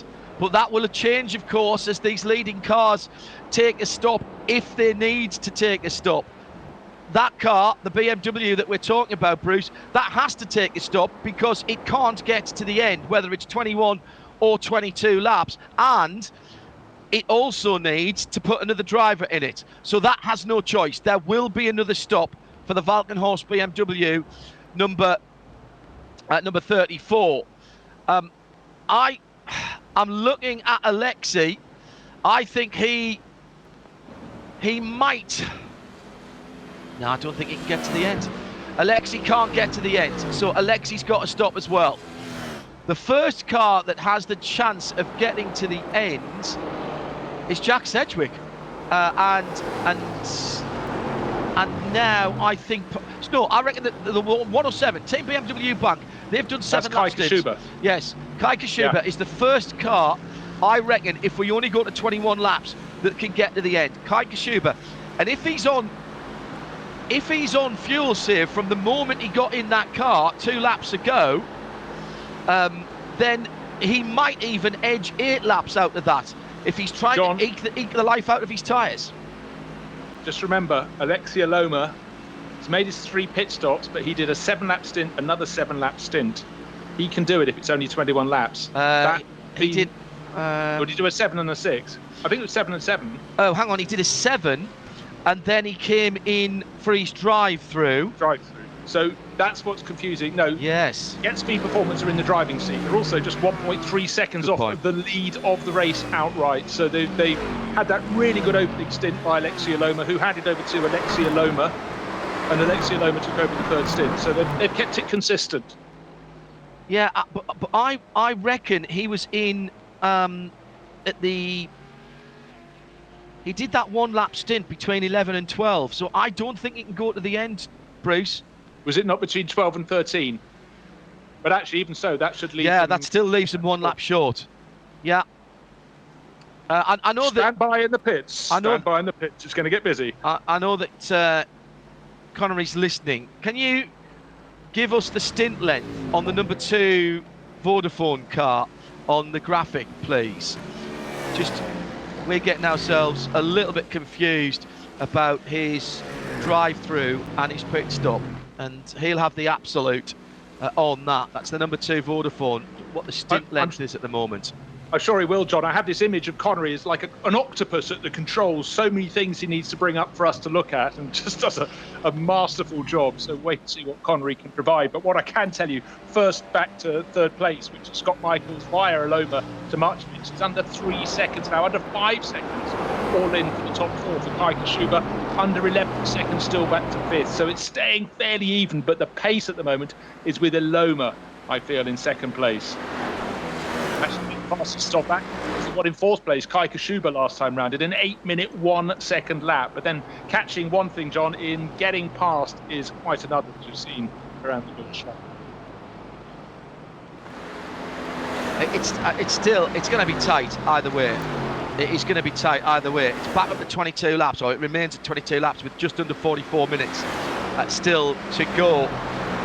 Bruce Jones and John looking down the classes, John, and Martin Asher just dived in from the lead, said that many times this year, of the Porsche Cup cars. So they're all starting to make their final round stops. Good point. Well. Yeah, and remember, they're actually, is he still on the overall lead lap? Yes, he is. That's really good pace from the Porsches today. The GT3 seem to be the ones who've been suffering with the heat. 13th position as Asher Racing's Martin Asher comes in from the lead of that, and he's only 5 minutes down on the leader, which of course is not a full lap here by some margin. So he's 2/3 of a lap down. Oh, mistake in the carousel by the Alexei Aloma driven Vodafone Team Get Speed car. I wonder if he's getting a bit tired now. He's been behind the wheel for over 2 hours. And he just slipped out. He went into the Caracciola carousel just a tad too quickly. The car popped out on the top, and it's super slippy there in real life as well as in the simulation. There's leaves, there's dirt, there's gunk, there's all kinds of tyre debris that gets thrown up there, and there's simply no grip. And he did a very good job actually in not hitting the wall. And that would have been disaster. He's been out there on those tyres for 4 or 5 laps. So coming to the bottom of the hill of the Stahlstrecke, where the old test hill runs up there. As he comes up the hill, he aimed at the end of the advertising hoarding and drop in. He's just a little bit too quick. The car pops out, terminal understeer there, but he recovers very, very quickly and almost actually holds on to what was at that point 2nd position. He's dropped back to 3rd now. Horrible thing to have happen, but a great recovery by Alexei Aloma. That's why he's one of the best in the business. Bruce Jones.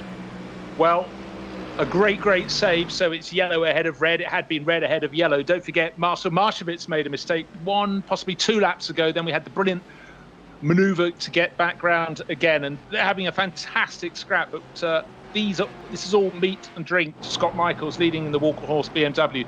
The gap was down to 1.5 seconds over Loma. It's now 2.1 seconds over Marcel Marcevic, and Loma for Get Speed is going to have to do it all over again. Maybe, in fact, he'll fall prey to the attacking Kai Kashuba in 4th place, who's been taking chunks out of the leading 3 cars. Now we've got 4 of them all on the Dottinger Hoa, but it's still the BMW in front. 2.4 seconds to good for Scott Michaels, but who is going to blink first? Who is going to come in and make the final pit stop? Kai Kashuba's got the fastest lap of the race now, at least that car has. 8 minutes, 0.5. We haven't had a sub-8 minute lap yet. That tells you about the conditions, because we normally would expect, Bruce, to see in the course of a race a sub-8 minute lap, and we haven't had it today. 8 minutes pretty much exactly for Kai Kashuba. I don't think he's saving fuel, so he will be 1 lap short. Race leader in. Now this will be the last pit stop, and there should be, they're all in. There should be a driver change for these cars as they come in now. Well, here's a thing as well. I've had Markovic driving since the start of the race. So they are not having 2 teammates, but well, is he driving the full race on his own then? Because if he's not, they haven't done this weekend. So he'll have to do a drive-through. I haven't seen Markovic doing a drive-through. This is very interesting. So we'll see. Well, Sam Michael's already aboard the Valkenhorst 34. So that's correct, and that car can go at the end. Markovic is staying in. So the Schnitzelarm Racing could be doing a 1-man band again. Valkenhorst 35 in. Ben Tuck and Kevin Volk also coming in for Phoenix. So Kashuba goes through into the lead in the Team BMW Bank 107. Now remember, that car has been doing 7-lap stints. Now, can he pace himself to the end to either do an 8-lap stint or to do a time that will allow the race to run out when he's on his race time to run out when he's on his 21st lap rather than going into the 22nd. If he can do that, Bruce, he's got the race won.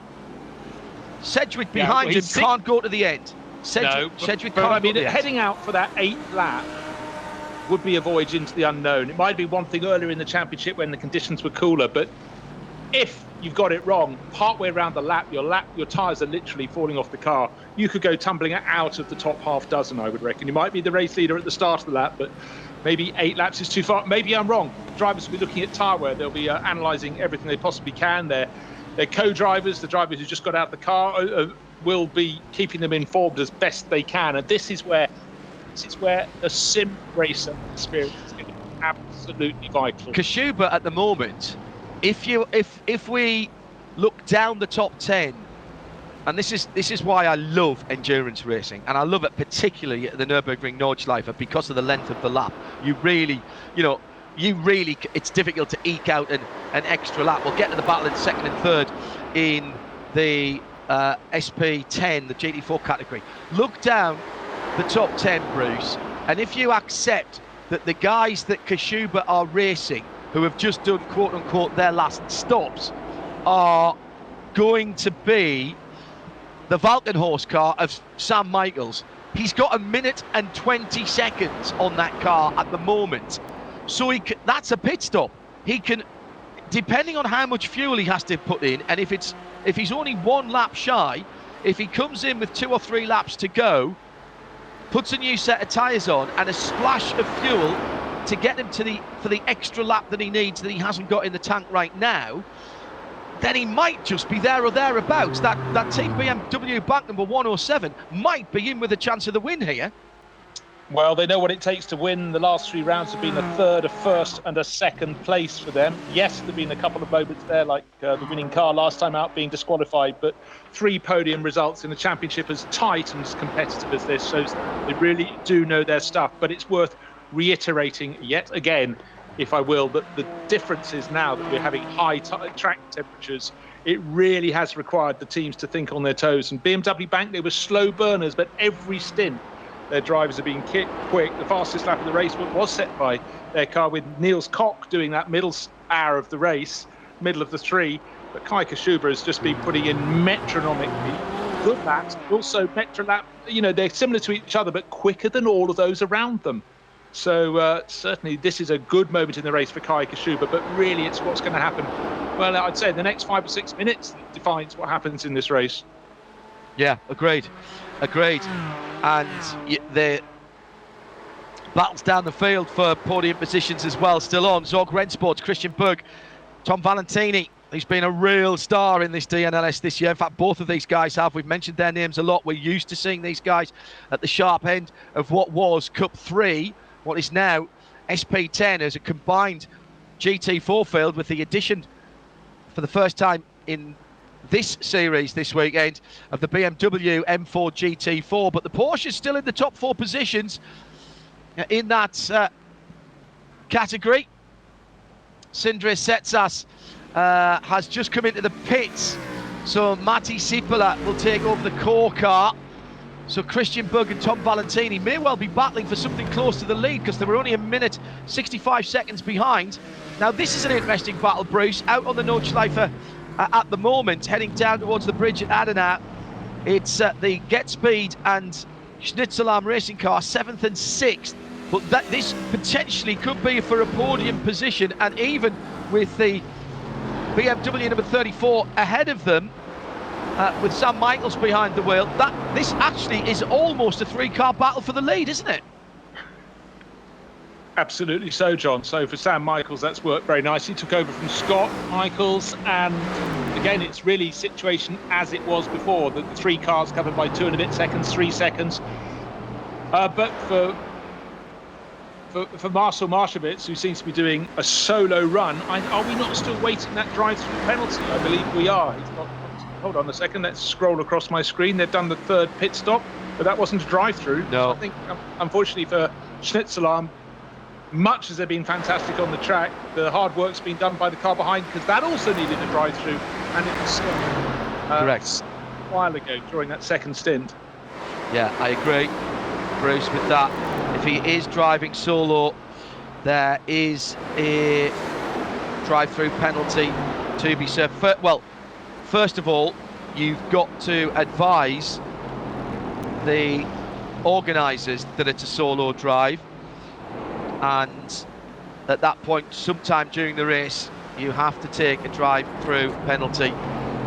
At the Caracciola carousel, traffic ahead. Oh, it's the lead! The leader goes wide. Leader goes up out of the carousel early, and that's really slowed down the BMW. And the top 3 are absolutely together as they go past one of the Audi TCRs, and now heading out of the carousel and up towards Hohe Acht. This is a 3-car, 12-wheel train for the lead of the motor race, with just over half an hour to go. We reckon that the Schnitzelarm car has a drive-through if Marcel is driving on his own. If he's not driving on his own, they're way out of it, because they've got to make 2 driver changes. You must make 2 driver changes, and they've made none right now. Go ahead. I was going to say, John, on top of that, he's served more than 2 hours in the car, so get another penalty for that. Well, that's disqual. That would be disqual. So he must be driving on his own, Bruce. So he's going to have to do... Yeah, it's a very good point, well remembered. He's going to have to do a drive-through. He must be driving on his own. This is, however, still intriguing. And I wonder how much information then, for 6th, 7th and 8th at the moment, but with certainly... Well, let's have a look. Let's see who's ahead of them. Ahead of them is Gulbrandsen. He can't get to the end from here, although they have done their 2 driver changes. He'll have to make, I reckon, 1 more. Can he get to the end? He stopped on 14. Gulbrandsen might be able to get to the end. But it'll be a supreme effort, and it has to be a 21-lap race. Otterbach currently scored in 3rd for Race Union, can't get to the end.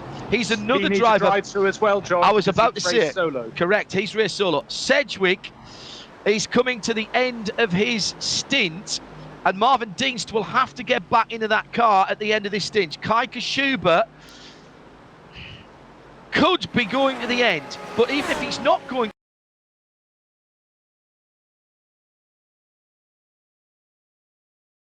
on anybody else, but what's he got on? Otterbach's got to do a drive-through. and another pit stop for fuel. So what's he got on the 88? Can the 88, let's see as they go through. Kashuba goes on to lap 18 of what we think at the moment. The computer is telling us at the moment it's 22 laps. So at the moment, it's this one and 4 more at the end of this long lap. So Otterbach is 1 minute and 7 behind the leader. So Otterbach has got 1 stop to do in a drive-through. What is Kenneth Gulbrandsen? 1 minute behind the leader. But he's going to be on fumes at the end as well. This is really interesting. Really interesting. It is, because Kai Kashuba has never really been that close to the leaders, but he's lapped faster than anybody else the last 4 or 5 laps. That is why he's pulling clear of Jack Sedgwick. 7.5 seconds between them, but surely still that final pit stop to come. So Schnitzelheim did get past Sam Michaels, so that's Markovic in 4th, but he's got a drive-through.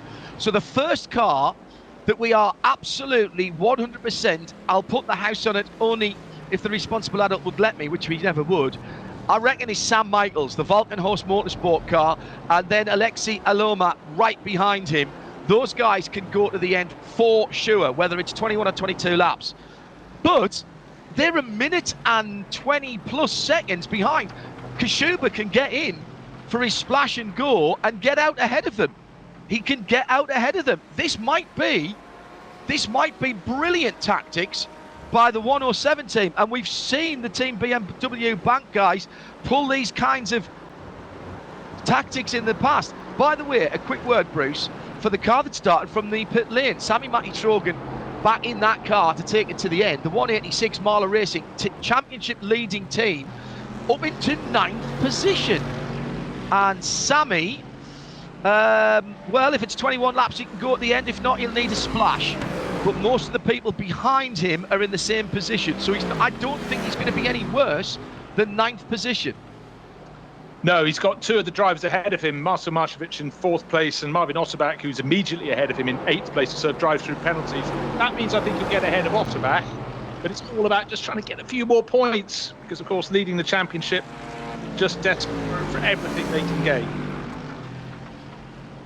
Well, this is another cracker, Bruce, just another crack. We're getting used to this now. We're being spoiled. We've had 5 races. We've commentated on 4 of them. They've all had, a huge run for the Vodafone guys. It gets the Valkenhorst car got caught up behind the number 456 Audi, and the light blue, black and tangerine car of Race Tech Performance unwittingly playing a part in this battle, this crucial battle. There's a touch at the top of the foxhole there at Armberg, but a great save by Michaels, and in fairness, Marcel Markovic backed out straight away. He didn't put the foot down and spin the BMW ahead of him. Very close racing indeed, and remember, there's inherent latency in these sims. You hear the pros and those that know talking about netcode incidents where it's very difficult to judge exactly how close you are. Bit of latency in what you're seeing and the control inputs that you're putting in, maybe a 10th or a 10th and a half a second. That's a lot of ground that you're covering. So at Arnberg, then at the top of the hill, they came past the Audi. That's all fine, dragging up towards the insanely quick left-hander at Schwedenkreuz, the Swedish cross. Now, was there a touch, or did Sam lose it on the downshift? Close, not sure, but it was great driving by Alexei Aloma. He certainly didn't add, if there was a little touch, he certainly didn't add to it, Bruce, and he backed out of it straight away. If there was just a slide, he didn't make the slide worse. Great driving from both. Really good. It's almost as though he had to predict what he was going to do before it had actually happened. But don't forget that Alexei Aloma had a car spin right in front of him when he was leading the race about 5 or 6 laps ago. So he's wary that a small incident by someone else could cost him his race. And right now, forget speed performance. He's just desperate to get up onto that podium and give their championship a bit of a shove. They haven't been on the podium yet, even with the likes of Philip Noller, Philip Ellis, Raffaele Marcello on board. Their best result a fourth place so far, running in sixth, but they will scroll their way forward. Will they get a podium? Let's see, because at the moment, Kai Kashuba raced by 9 seconds from Jack Sedgwick. It's looking very, very strong indeed for Team BMW Bank. The sleepers who've just done everything right thus far. Oh, this has been brilliant to watch. Absolutely brilliant to watch.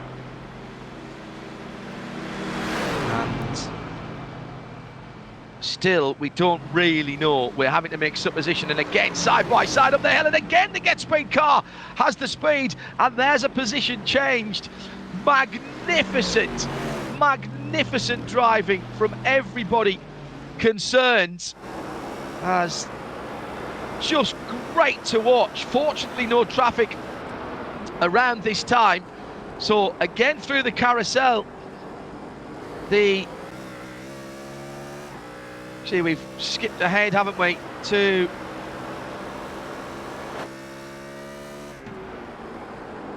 BMW that is leading at the moment, the Kai Kashuba machine. So that was, again, that position was made up on the run out of Bergwerk through Kesselchen and Mulkurve and Klostertal, all of that sort of area, which is absolutely flat in sixth. There's one downshift, and then you're back up into sixth again. It's tremendous driving.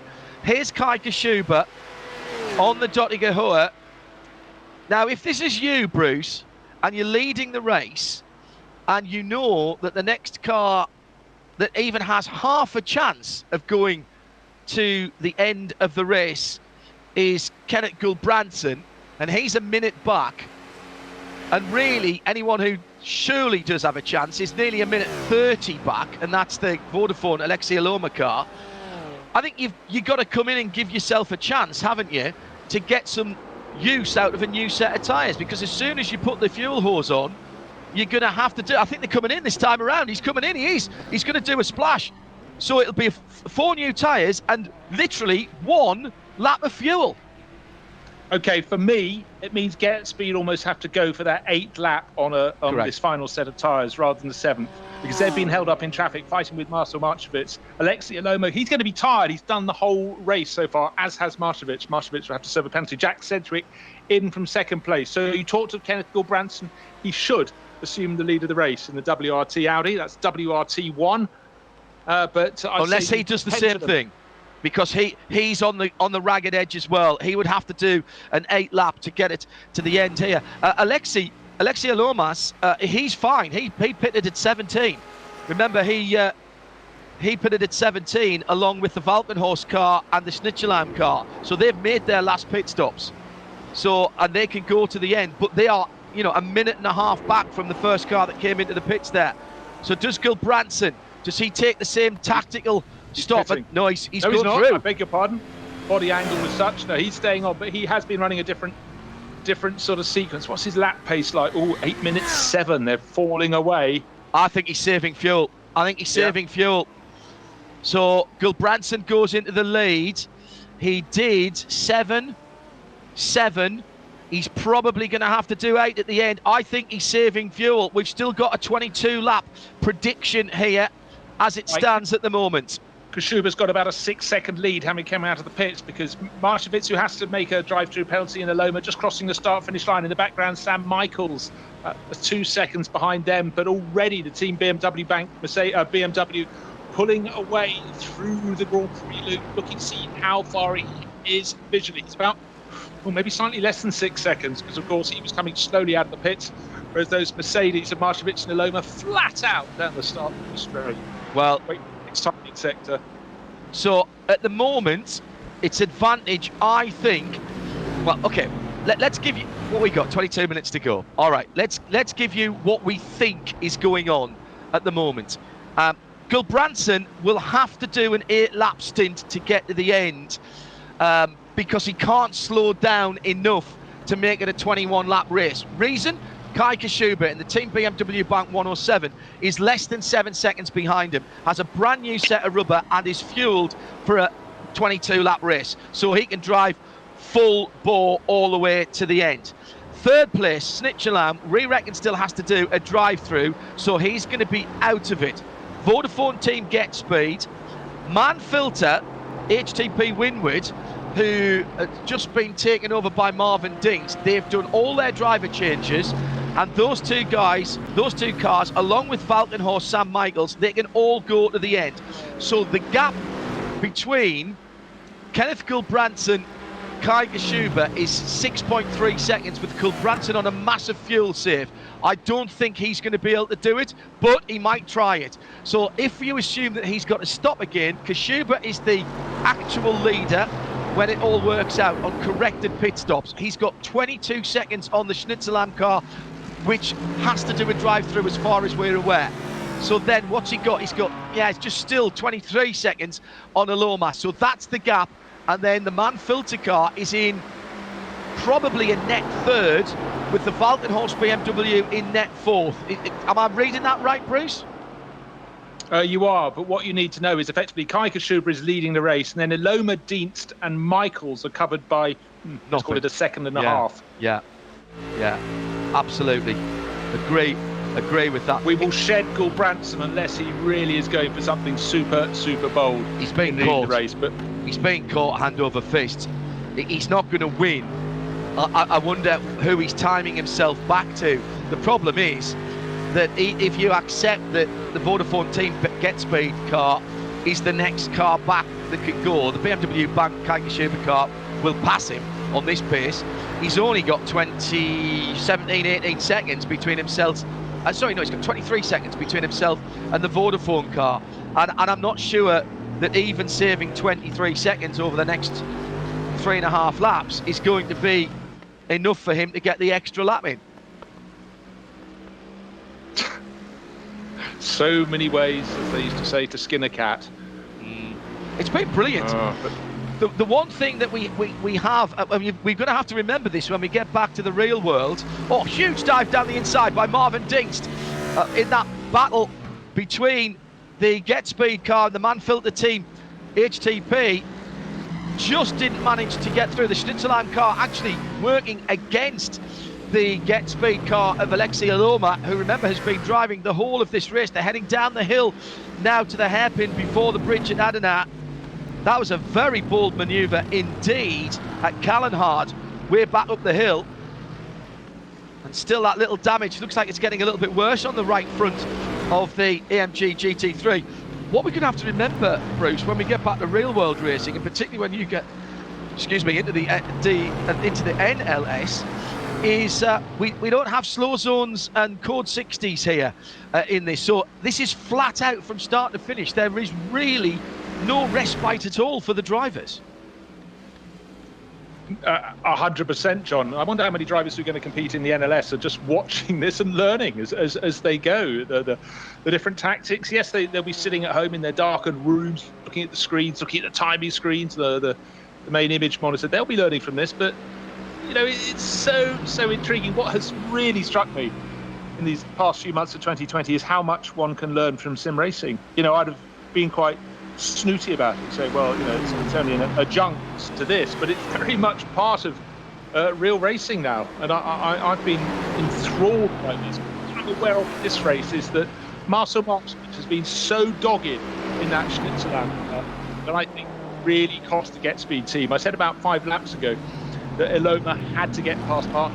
She is the quicker of the two drivers, but they've both made mistakes, and at the moment he's the meat in a 3-car Mercedes sandwich. It's Marshevitz in second place, Aloma in the middle, and Marvin Dienst not so far behind in the Man Filter car. So pretty much as they were on the opening lap of the Schlitz and Man Filter car, but the car that was pulling away on that opening lap, don't forget, looked totally in control, is the driver in the middle, Alexei Aloma. So the race has not gone so well for him in the second half. It's really been much of a struggle. No, it hasn't. We'll keep our eyes on that battle going on as I give you a rundown of some of the other positions. Claudius Wied for Sim RC has 6 seconds on Martin Asher, their 13th and 14th position overall, and still on the lead lap, only half a lap down on the leaders. That's been a really, really fast run from the 911 Cup cars. So 276 from 227, and then about a minute and 50 further back in third, it's Colin Dunker for the Violent Racing machine, and he's got 18 seconds on fourth. As far as the SP10s, it's still the top four are the Porsches. Matti Sipola for Corsim Racing has half a minute on Zorg Rennsport. Christian Bug in second, and he's pulled out now 4 seconds on Tom Valentini. We were watching that battle earlier on. Niels Carstensen is the team RSO 397 in fourth position. Best of the BMWs is Lucas Müller, who has a bit of time on Christian Frank and Tobias Berker, who make up the rest of the top 7. And in the SP3T category, before we get on to the Dottinger Hall for this great battle that we're keeping an eye on, it's Sven Glasel from Team Heusingfeld, who has about a half a minute lead to Kimmo Suominen in Core Racing's number 403 Audi. Then Felix Luding, who has led the race for Sim RC. He's another 21 seconds further back, and just 2 seconds ahead of the Leipert Esports racing car. Sandro Petrozziello is in the 453 car. That's how it stands in the classes with 15 minutes to go. But this Schnitzelarm Racing led train of cars, as through goes Alexei. He gets the drag, he's nosed ahead, he's on the left hand side under Bilstein. He'll get the run, and here comes Marvin Dingst. He's picked the inside of the track. Is that going to work for him, or will there be a coming together? Well, Getspeed goes through, but Dingst couldn't follow him through. But surely that Schnitzelarm car has got to have a drive through. He might be peeling off now for that. He is not, he's gone through. Wow, great racing again, and you've got to say that Alexei Aloma has been the man for making the power overtakes in this race, Bruce Jones. Yeah, the master of breaking the toe where possible to go out around. He really has hooked up. He's been very, very bold indeed. And I liked a couple of laps ago when we saw, in fact, Marshevitz duck in behind a lower class car and gain a tiny little bit of a toe. You commented on it at the time, approaching the Bilstein swerve kick, and everything was a bit counted. He stayed ahead on that instance, but this time around, Aloma had just that little bit more drag. Now Jack Sedgwick is going to, sorry, Martin Deeds has moved ahead in well, sorry, all these letters. The Manfilter HTP Mercedes now up ahead of Marchevitz as well. But Kenneth Gulbrandsen leading the race at the moment, but he owes us a pit stop. That Audi for WRT1 will be in the pit soon. Gulbrandsen has managed to stay ahead, and I have to say, with only 7 seconds of an advantage at the start of that lap, I'm very impressed that that's only been cut to 4 seconds as it stands at the moment. Gulbrandsen, we think, has to stop. We're still predicting 22 laps. He would have to do an 8-lap stint, which nobody has done. So Kai Kashuba is the man at the moment who is doing, potentially leading this race on corrected time. Now we'll find out at the end of this lap, because this is lap 21. This is the 7th lap of the stint for Kenneth Gulbrandsen, and whether he steers to the right. 13 minutes remaining, John. We do another lap. It's got to be, hasn't it? He can't slow down enough to make it only a 21-lap race with this battle behind him. And we think that, Marchevitz has now dropped down and Marvin Dingst has gone through. So Alexei Alama and Marvin Dingst, they are battling for what might be second and third. It could well be second and third. What an extraordinary finish to the 6th round of the DNLS, the Digital Nürburgring Langstrecken-Serie, powered by VCO. It is the H&R 3 Stunden, the 3-hour H&R race. Great to see that so many of the real-world sponsors have jumped in to put their names on these races exactly as they would be doing in real life. And here's this battle for the podium, possibly for second place. There's nothing between them. You couldn't fit a very thin phone book between them at times. Here is Marvin Dingst. He must be able to smell the back of that Vodafone car. He's so close, even with the long nose of that Manfilter HTP Winward Racing. A little bit of damage on the front of that car at the moment, and coming off a victory remember, although it was Phil Ellis that was paired last time out with Jack Sedgwick. Sedgwick's once again done the middle stint. Marvin Deanst will take it to the end. Oh, this is fantastic stuff. Absolutely fantastic stuff. We haven't seen the HTP car always running in the Man Filters livery in that dark grey with green striping, race stripes on it, and in fact that's how it's running in the real world this weekend down at Portimao. And we'll be going ad-free for those of you watching to the end. Can't break away from this. Thanks, Michael, for letting us know that. So we will take you the next 11 minutes with no breaks for those of you watching on the live stream. Obviously we never break away on the audio stream, but there are a few partners that our colleagues at Nürburgring TV and RaceSport.tv need to look after. Well, they've been consulted and they've said, stick with the racing. That's great, isn't it? Great stuff. So here's this battle then for second and, well, third and fourth as it is at the moment, but Gulbrandsen at the front of the field, now just 2 seconds ahead, and still with 1 lap to go at the end of this one, and Gulbrandsen's coming to the end of a 7-lap stint. I'll be amazed if he's about to lose a position, John. His tyres must be absolutely shot because he's really been running wide in a way he wasn't before, and Sam Michael's all over the tail, so one of these big yellow Mercedes about to lose ground. But we've seen before with Aloma all over the tail for lap after lap of Marcel Marcevic. He's not an easy nut to crack, but I think his tyres have gone, so he's falling away, and we still think Marcevic, having driven the entirety of the race to this point with just under 10 minutes to go, owes us a drive-through penalty. He must be doing it on his own, as Bruce said. He's done over the 2 hours now, so they must have applied for the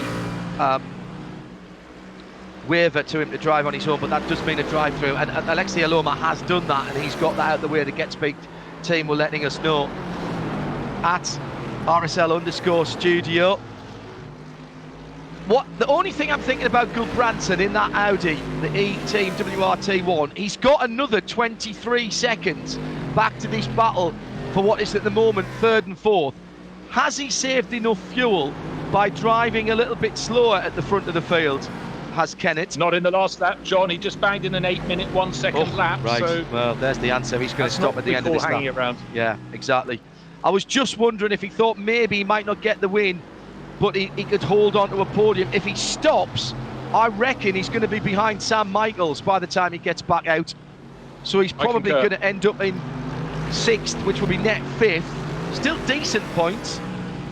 Well, we'll know in a little while when he comes to the end of this lap. And the gap for the lead is only 1.5 seconds. So Kai Kashuba might actually take the lead before Gulbrandsen decides whether or not he's going to pit. They're on the run to the final lap now with 8 minutes. Oh, it's going to be tight, isn't it? Where are the leaders? 8 minutes to go now. The leaders are already on the Dottinger Hohe. They'll be well down the Dottinger Hohe. 7:55.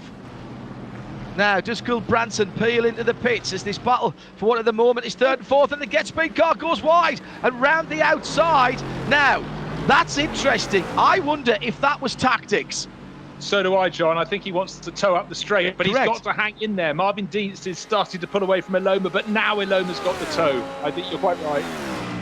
I wonder, coming out the Kleiner Carousel, whether Alexei Aloma just gave that position up, knowing that he can drag back and get the position. Meanwhile, behind them, Marcel Marcevic is getting a huge run, and Gulbrandsen has not yet gone through. I'm waiting to see if he starts another lap, and he's pitted. I was slightly worried that Kai Kashuba would be so close behind, he might be caught out by the swerve. And the swap back. And whilst we were reporting that, they did swap back. So I'm guessing that was deliberate from Alexei Aloma. So that's now going to be second position Kai Kashuba goes through. Gulbranson is getting a splash of fuel, but of course he has to put tyres on as soon as the fuel hose goes on. And here comes Alexei through into second position. So that makes Dean's third. Marcel Markovic has not stopped for his drive-through. That'll be a disqual, I reckon, so long as the information that we've got is right. So that's going to put Sam Michaels in with a shot of a podium finish here, but he'll have to get by the Schnitzelheim car, which I'm afraid at the moment is a spoiler. Now, I'm only going by the information that we've had on the timing screen, but I can't see anybody other than Markovic in that Schnitzelheim car, and that means he should really have done a drive-through penalty. Gulbranson, by the way, did indeed join behind Sam Michaels, but some 30 seconds behind Sam Michaels. So sixth position, That'll be a net fifth for him. Yeah, in and out of the pits cost, I think, about 56 seconds. We thought he'd fall to the behind that group. He's ahead of Daniel Longerick, who's driving the number 44 Phoenix Racing entry, the Audi that he's sharing with Kevin Falk. I expected Richard Westbrook to be here, but I don't think he started the race in that one. Correct. Now, I would expect to see on our screen a message from race control sometime on this last lap about the Schnitzelheim car. Now, the only thing that could possibly save them here is if, and I know this is a possibility because I've seen it in the regs, we might have two drivers sharing one rig and one account, and therefore it might have been showing as Marcel Markovic all the way through, but somebody else could have literally been sitting in the seat. They would have had to have provided evidence for that, and a good reason. But if that's not the case, then somewhere around this last lap, as we saw with Williams Esports, Bruce, I expect to see a message from race control saying applying a penalty, which I think will be a disqual for that Schnitzelheim car. I think so. We certainly saw it with the race-leading car last time. The race-winning car of Dominic Streib and Sami Matti-Trogan, that wasn't given a time penalty. It was tough luck. You won the race on the track, but one of you exceeded your driver maximum stint length time, so you're out. It's not a penalty, but I think you'll need a better excuse than the dog ate my homework, wouldn't you? I'm afraid that's all Marcel Markovic has as his defence at the moment, as far as we understand. 20-second advantage, 22 seconds, Kai Kashuba over Alexei Aloma. Aloma, though, is busy in the office. He's got Marvin Dietz all over him. Let him pass, dragged him back past him up the Dottinger Hoa, but he's got to do it. Try not to let the reverse happen this time around, and certainly Marvin Dietz is exactly the same. Okay, look, you made a mistake. I'm going to pass, then be passed again on the run to the finish, but really tight. Second, third, fourth, and fifth. Aloma, Dietz, Markovic, and Michaels. Almost goes to fail. Well, the time will run out in 3.5 minutes, so this is the last lap, so this is the battle for second position between at least two of those cars. Sam Michaels might feel that he wants to get in there. If he's going to do it, he's got to get past this Schnitzelheim car. We expect that car to be removed from the results, but we've not seen anything yet from that, and I'm looking on the at the moment on the message screen. By the way, last time around, sorry Bruce if you mentioned this, Kai Kashuba did set a new fastest lap of the race, 8 minutes, 0.506. That was the previous lap, 8 minutes, 0.506. So Kai Kashuba has not eased down at all. Bruno Spengler started, did 7 laps for Niels Koch, and then Kai Kashuba jumped in and did a 5-lap stint to take him within shouting distance of the end. New set of tyres, which he's used brilliantly well.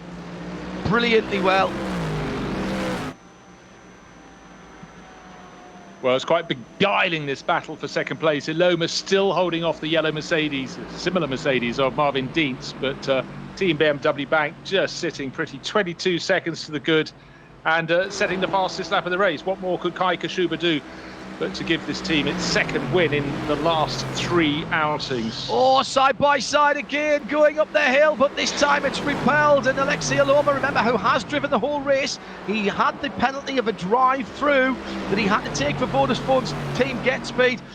Their social media's gone very quiet recently, I expect, because they're biting their nails at the moment watching this. Marvin Dingst with Manfilter Team HTP Winward. Winners last time out with Jack Sedgwick, who did the middle stint here, and Phil Ellis, who's driving for HTP Winward in the real world down in Portugal this weekend. And could be about to be a change, because Marcel Maršović suddenly had a much better exit of about 3 corners ago. He's right on the tail now of Aloma. This is very, very good. Marvin Dietz, this is good news for Aloma. It might just buy him a tiny, tiny margin that should be enough to get onto the Döttinger without a car at his tail. But oh, the brighter yellow Mercedes from HTP recovered from that moment. Dietz now catching up with Aloma all over again. Fantastic.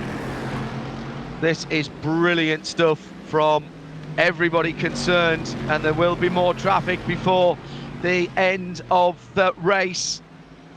Absolutely no doubt about that.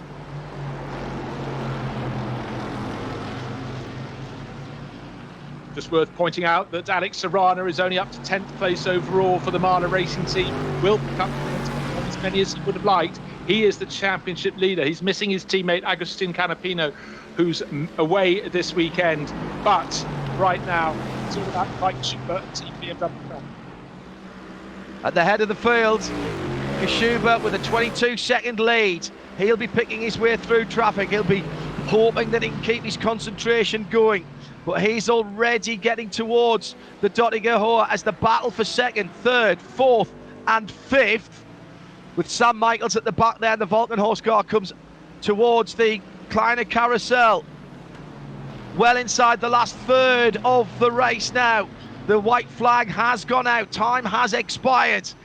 But here's the interest. Is there a big enough gap between Alexei Aloma? He's broken away a little bit, but I think Dingst is still close enough to get a good drag if he gets a good exit from the Gallows Hill corner.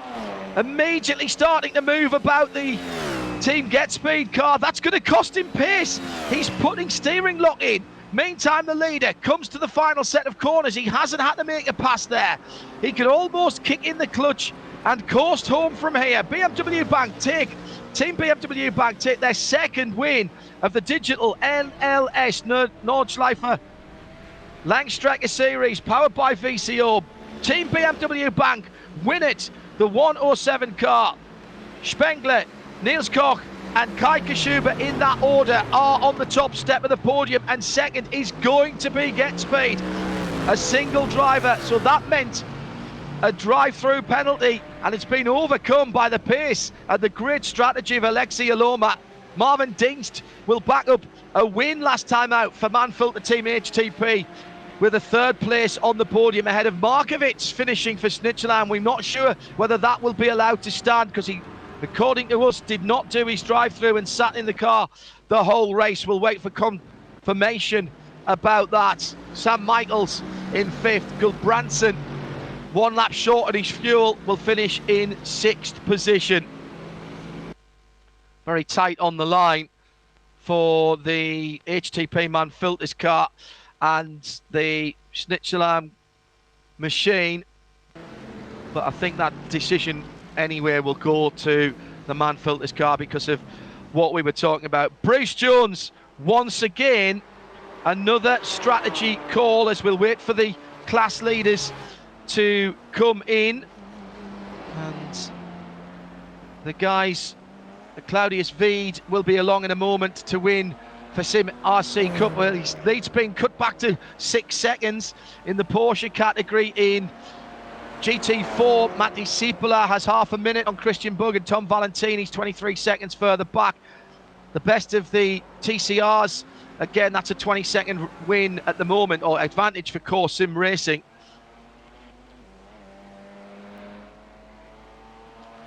Well, Bruce Jones, again, tactics that were shuffled about, and a 22-lap race, not the longest but not the shortest that we've seen here either. tactics, I didn't know there could be so many different tactics and different race strategies. I thought we settled down between DNLS 2 and DNLS 3, but how wrong I've been. But it's not just that. The racing has been brilliant on the circuit as well. But combine that with the thing we like, different ways of doing the same thing. It has just been enthralling. I'd say you'd have to say it's an absolute masterclass today from Team BMW Bank, because they weren't at the sharp end early on, but by running the tactics they did, they've somehow come away with a victory by 22 seconds. That is massive. So, yeah, really, really enthralling. Not quite the battles in the minor classes that we've sometimes been used to seeing. TCR, of course, was the usual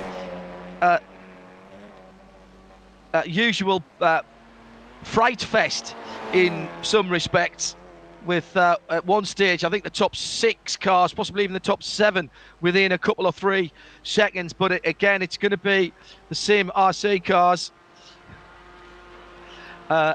who comes through in Porsche, and we've got the core car, that distinctive white and tangerine colour, heading on to the Dottinger in a corner or two's time.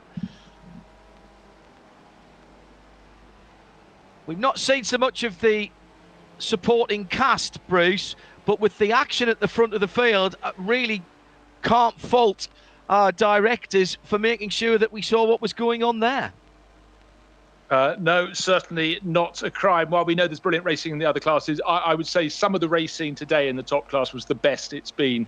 Maybe not 4 or 5 cars together, but 2 cars together with another couple not so far up the track ahead of them. And one little mistake, you could see the whole thing concertinaing. And we saw cars getting very much on the ragged edge. We saw mistakes from Alexia Loma and Marcel Marcevic that changed the position, but you've got to forgive them. They ran for the full 3 hours, so no wonder they were getting a bit tired by the end. Well, here is the TCR leader, about to become the TCR winner. Core Sim Racing coming to the line and coming through now to win. Kimmo Sinonen and Patrick Kabinji did the middle parts of the race. They take the victory there. And that's not the first time we've mentioned their name in the new SP10 GT4 category. Porsches and BMWs now. Marty Sippola has anchored the... now we've now changed that to... No, that is correct. The Claudius V car coming through. Sorry, my apologies. So, coming through to take that one. That was Claudius V for Sim RC Cup 2, taking the Porsche category, and we're waiting to see the new GT4 category, and that is Marty Sippola for Core Sim Racing.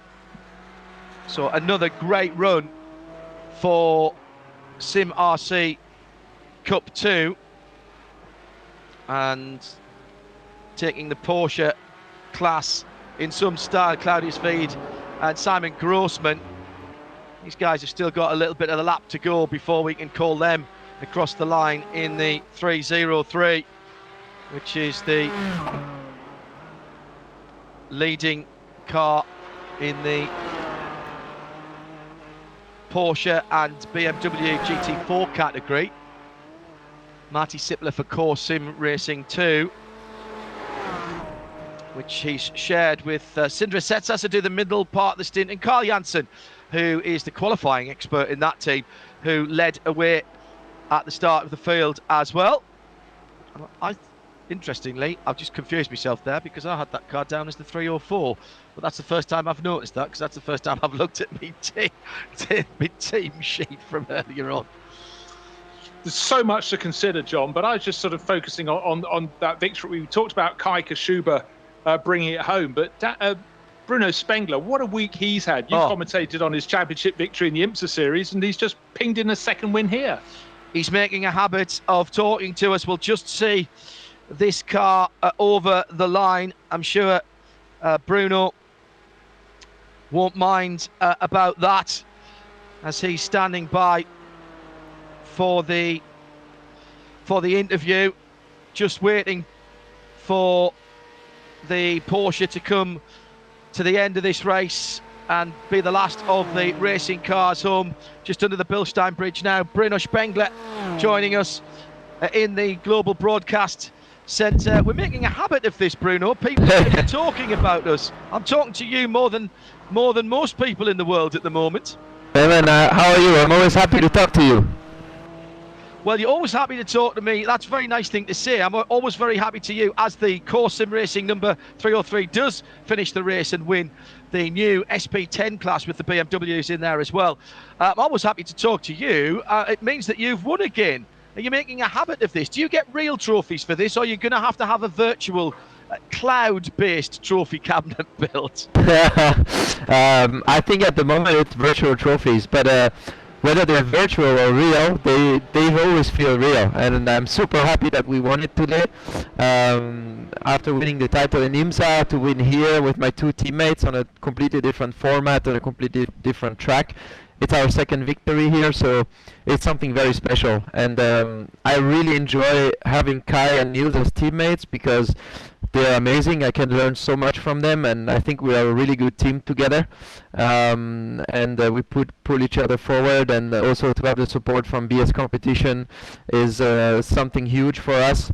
And yeah, at the end we won the race today, and we're really, really happy. It's a great Saturday.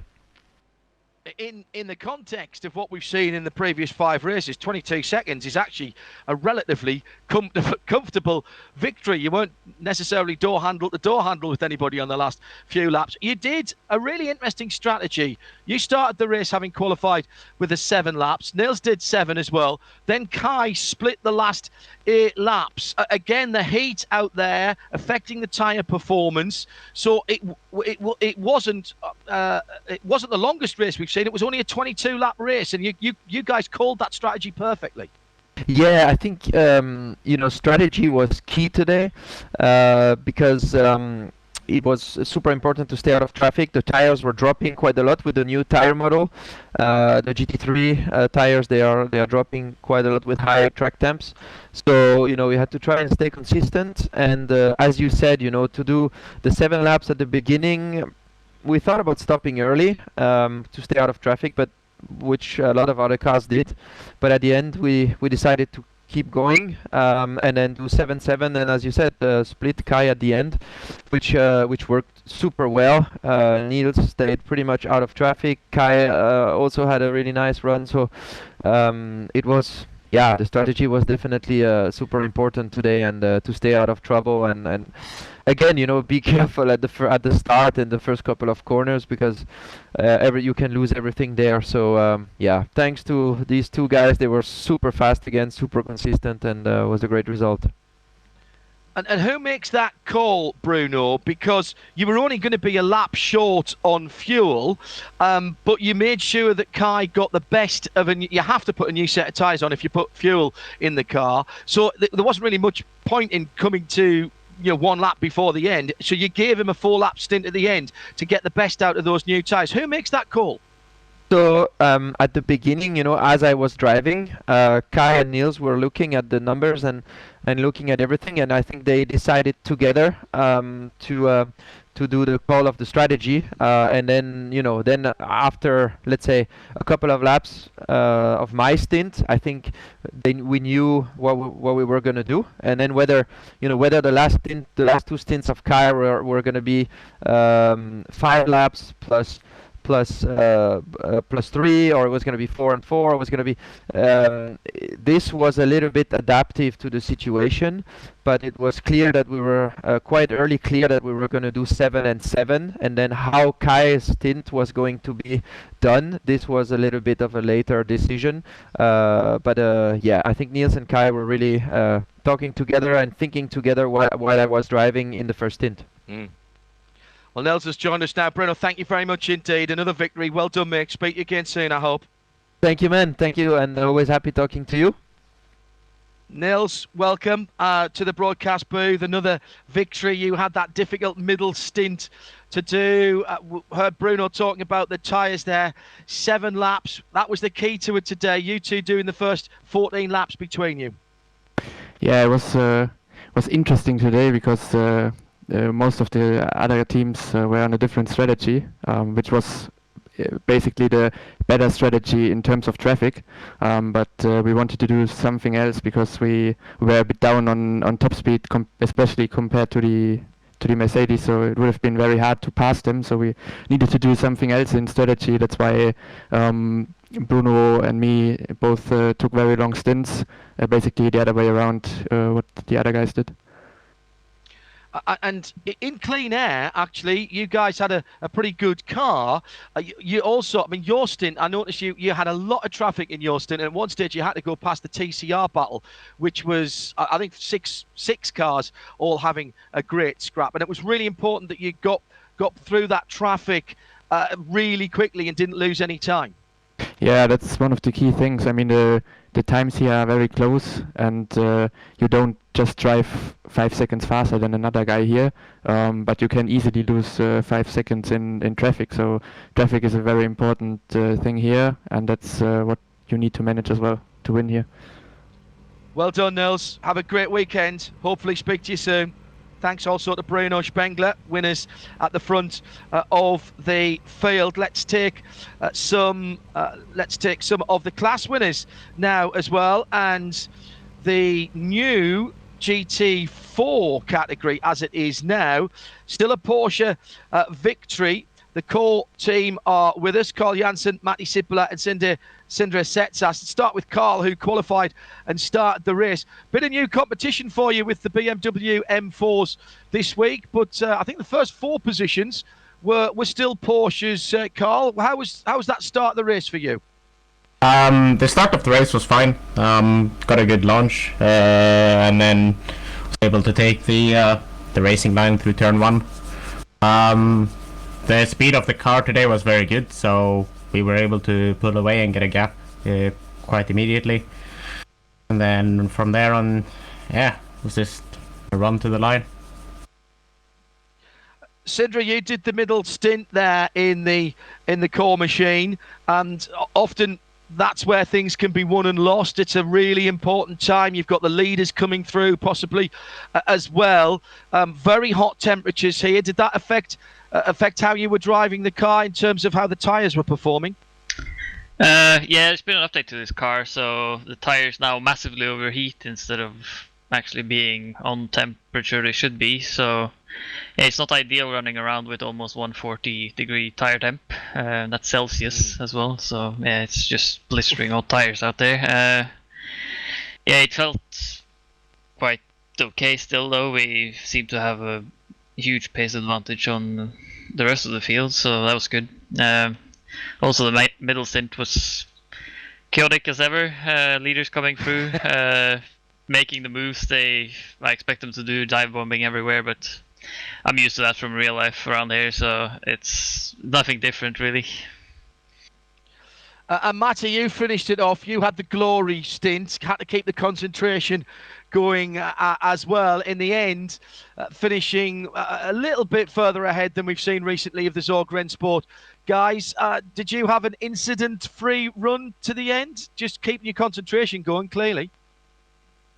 Yeah, there was no problems on my stint. There was quite little traffic as well, actually. So it was quite clear run to the end, and the few faster cars that came through, I gave them quite a lot of space and gave them away quite early, so I didn't want to risk anything there. So it was quite clear and easy in that way. And Carl, if I can just finish with you, update to your car recently, as we heard from Matti. The latest update from iRacing put the BMW M4 GT4 in there. Right, come on, tell me the truth. I bet you tested the BMW M4, didn't you? You all tested that before you decided to stay with the 718. Yeah, for sure. I think every team tested it. For us, though, it wasn't as fast as the Porsche. Probably could get close, but with the right setup. But yeah, since we already had a lot of setup work in this car, we decided to stay with it. Well, it's another great result for you. Well done, you three, and we'll see you at the next one. Another good win for Corp. Well done, Carl, Matti, and Sindre. Well done, mates. Bye. Yeah, thanks. Thank you, guys.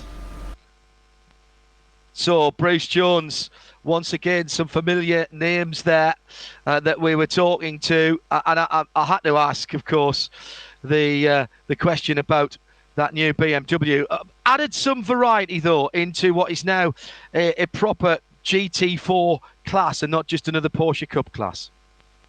Well, we're all for variety, of course. I was trying to watch when it was in close traffic with the leading Caymans to see where it might benefit, be better than them, and where it was losing out. But unfortunately, the story was told by the fact that the best place of those BMWs, mainly with sort of trying to remember who was driving at the time, but it just couldn't stay with them. And so it was very, very hard to make that comparison. But I'm sure it will get closer.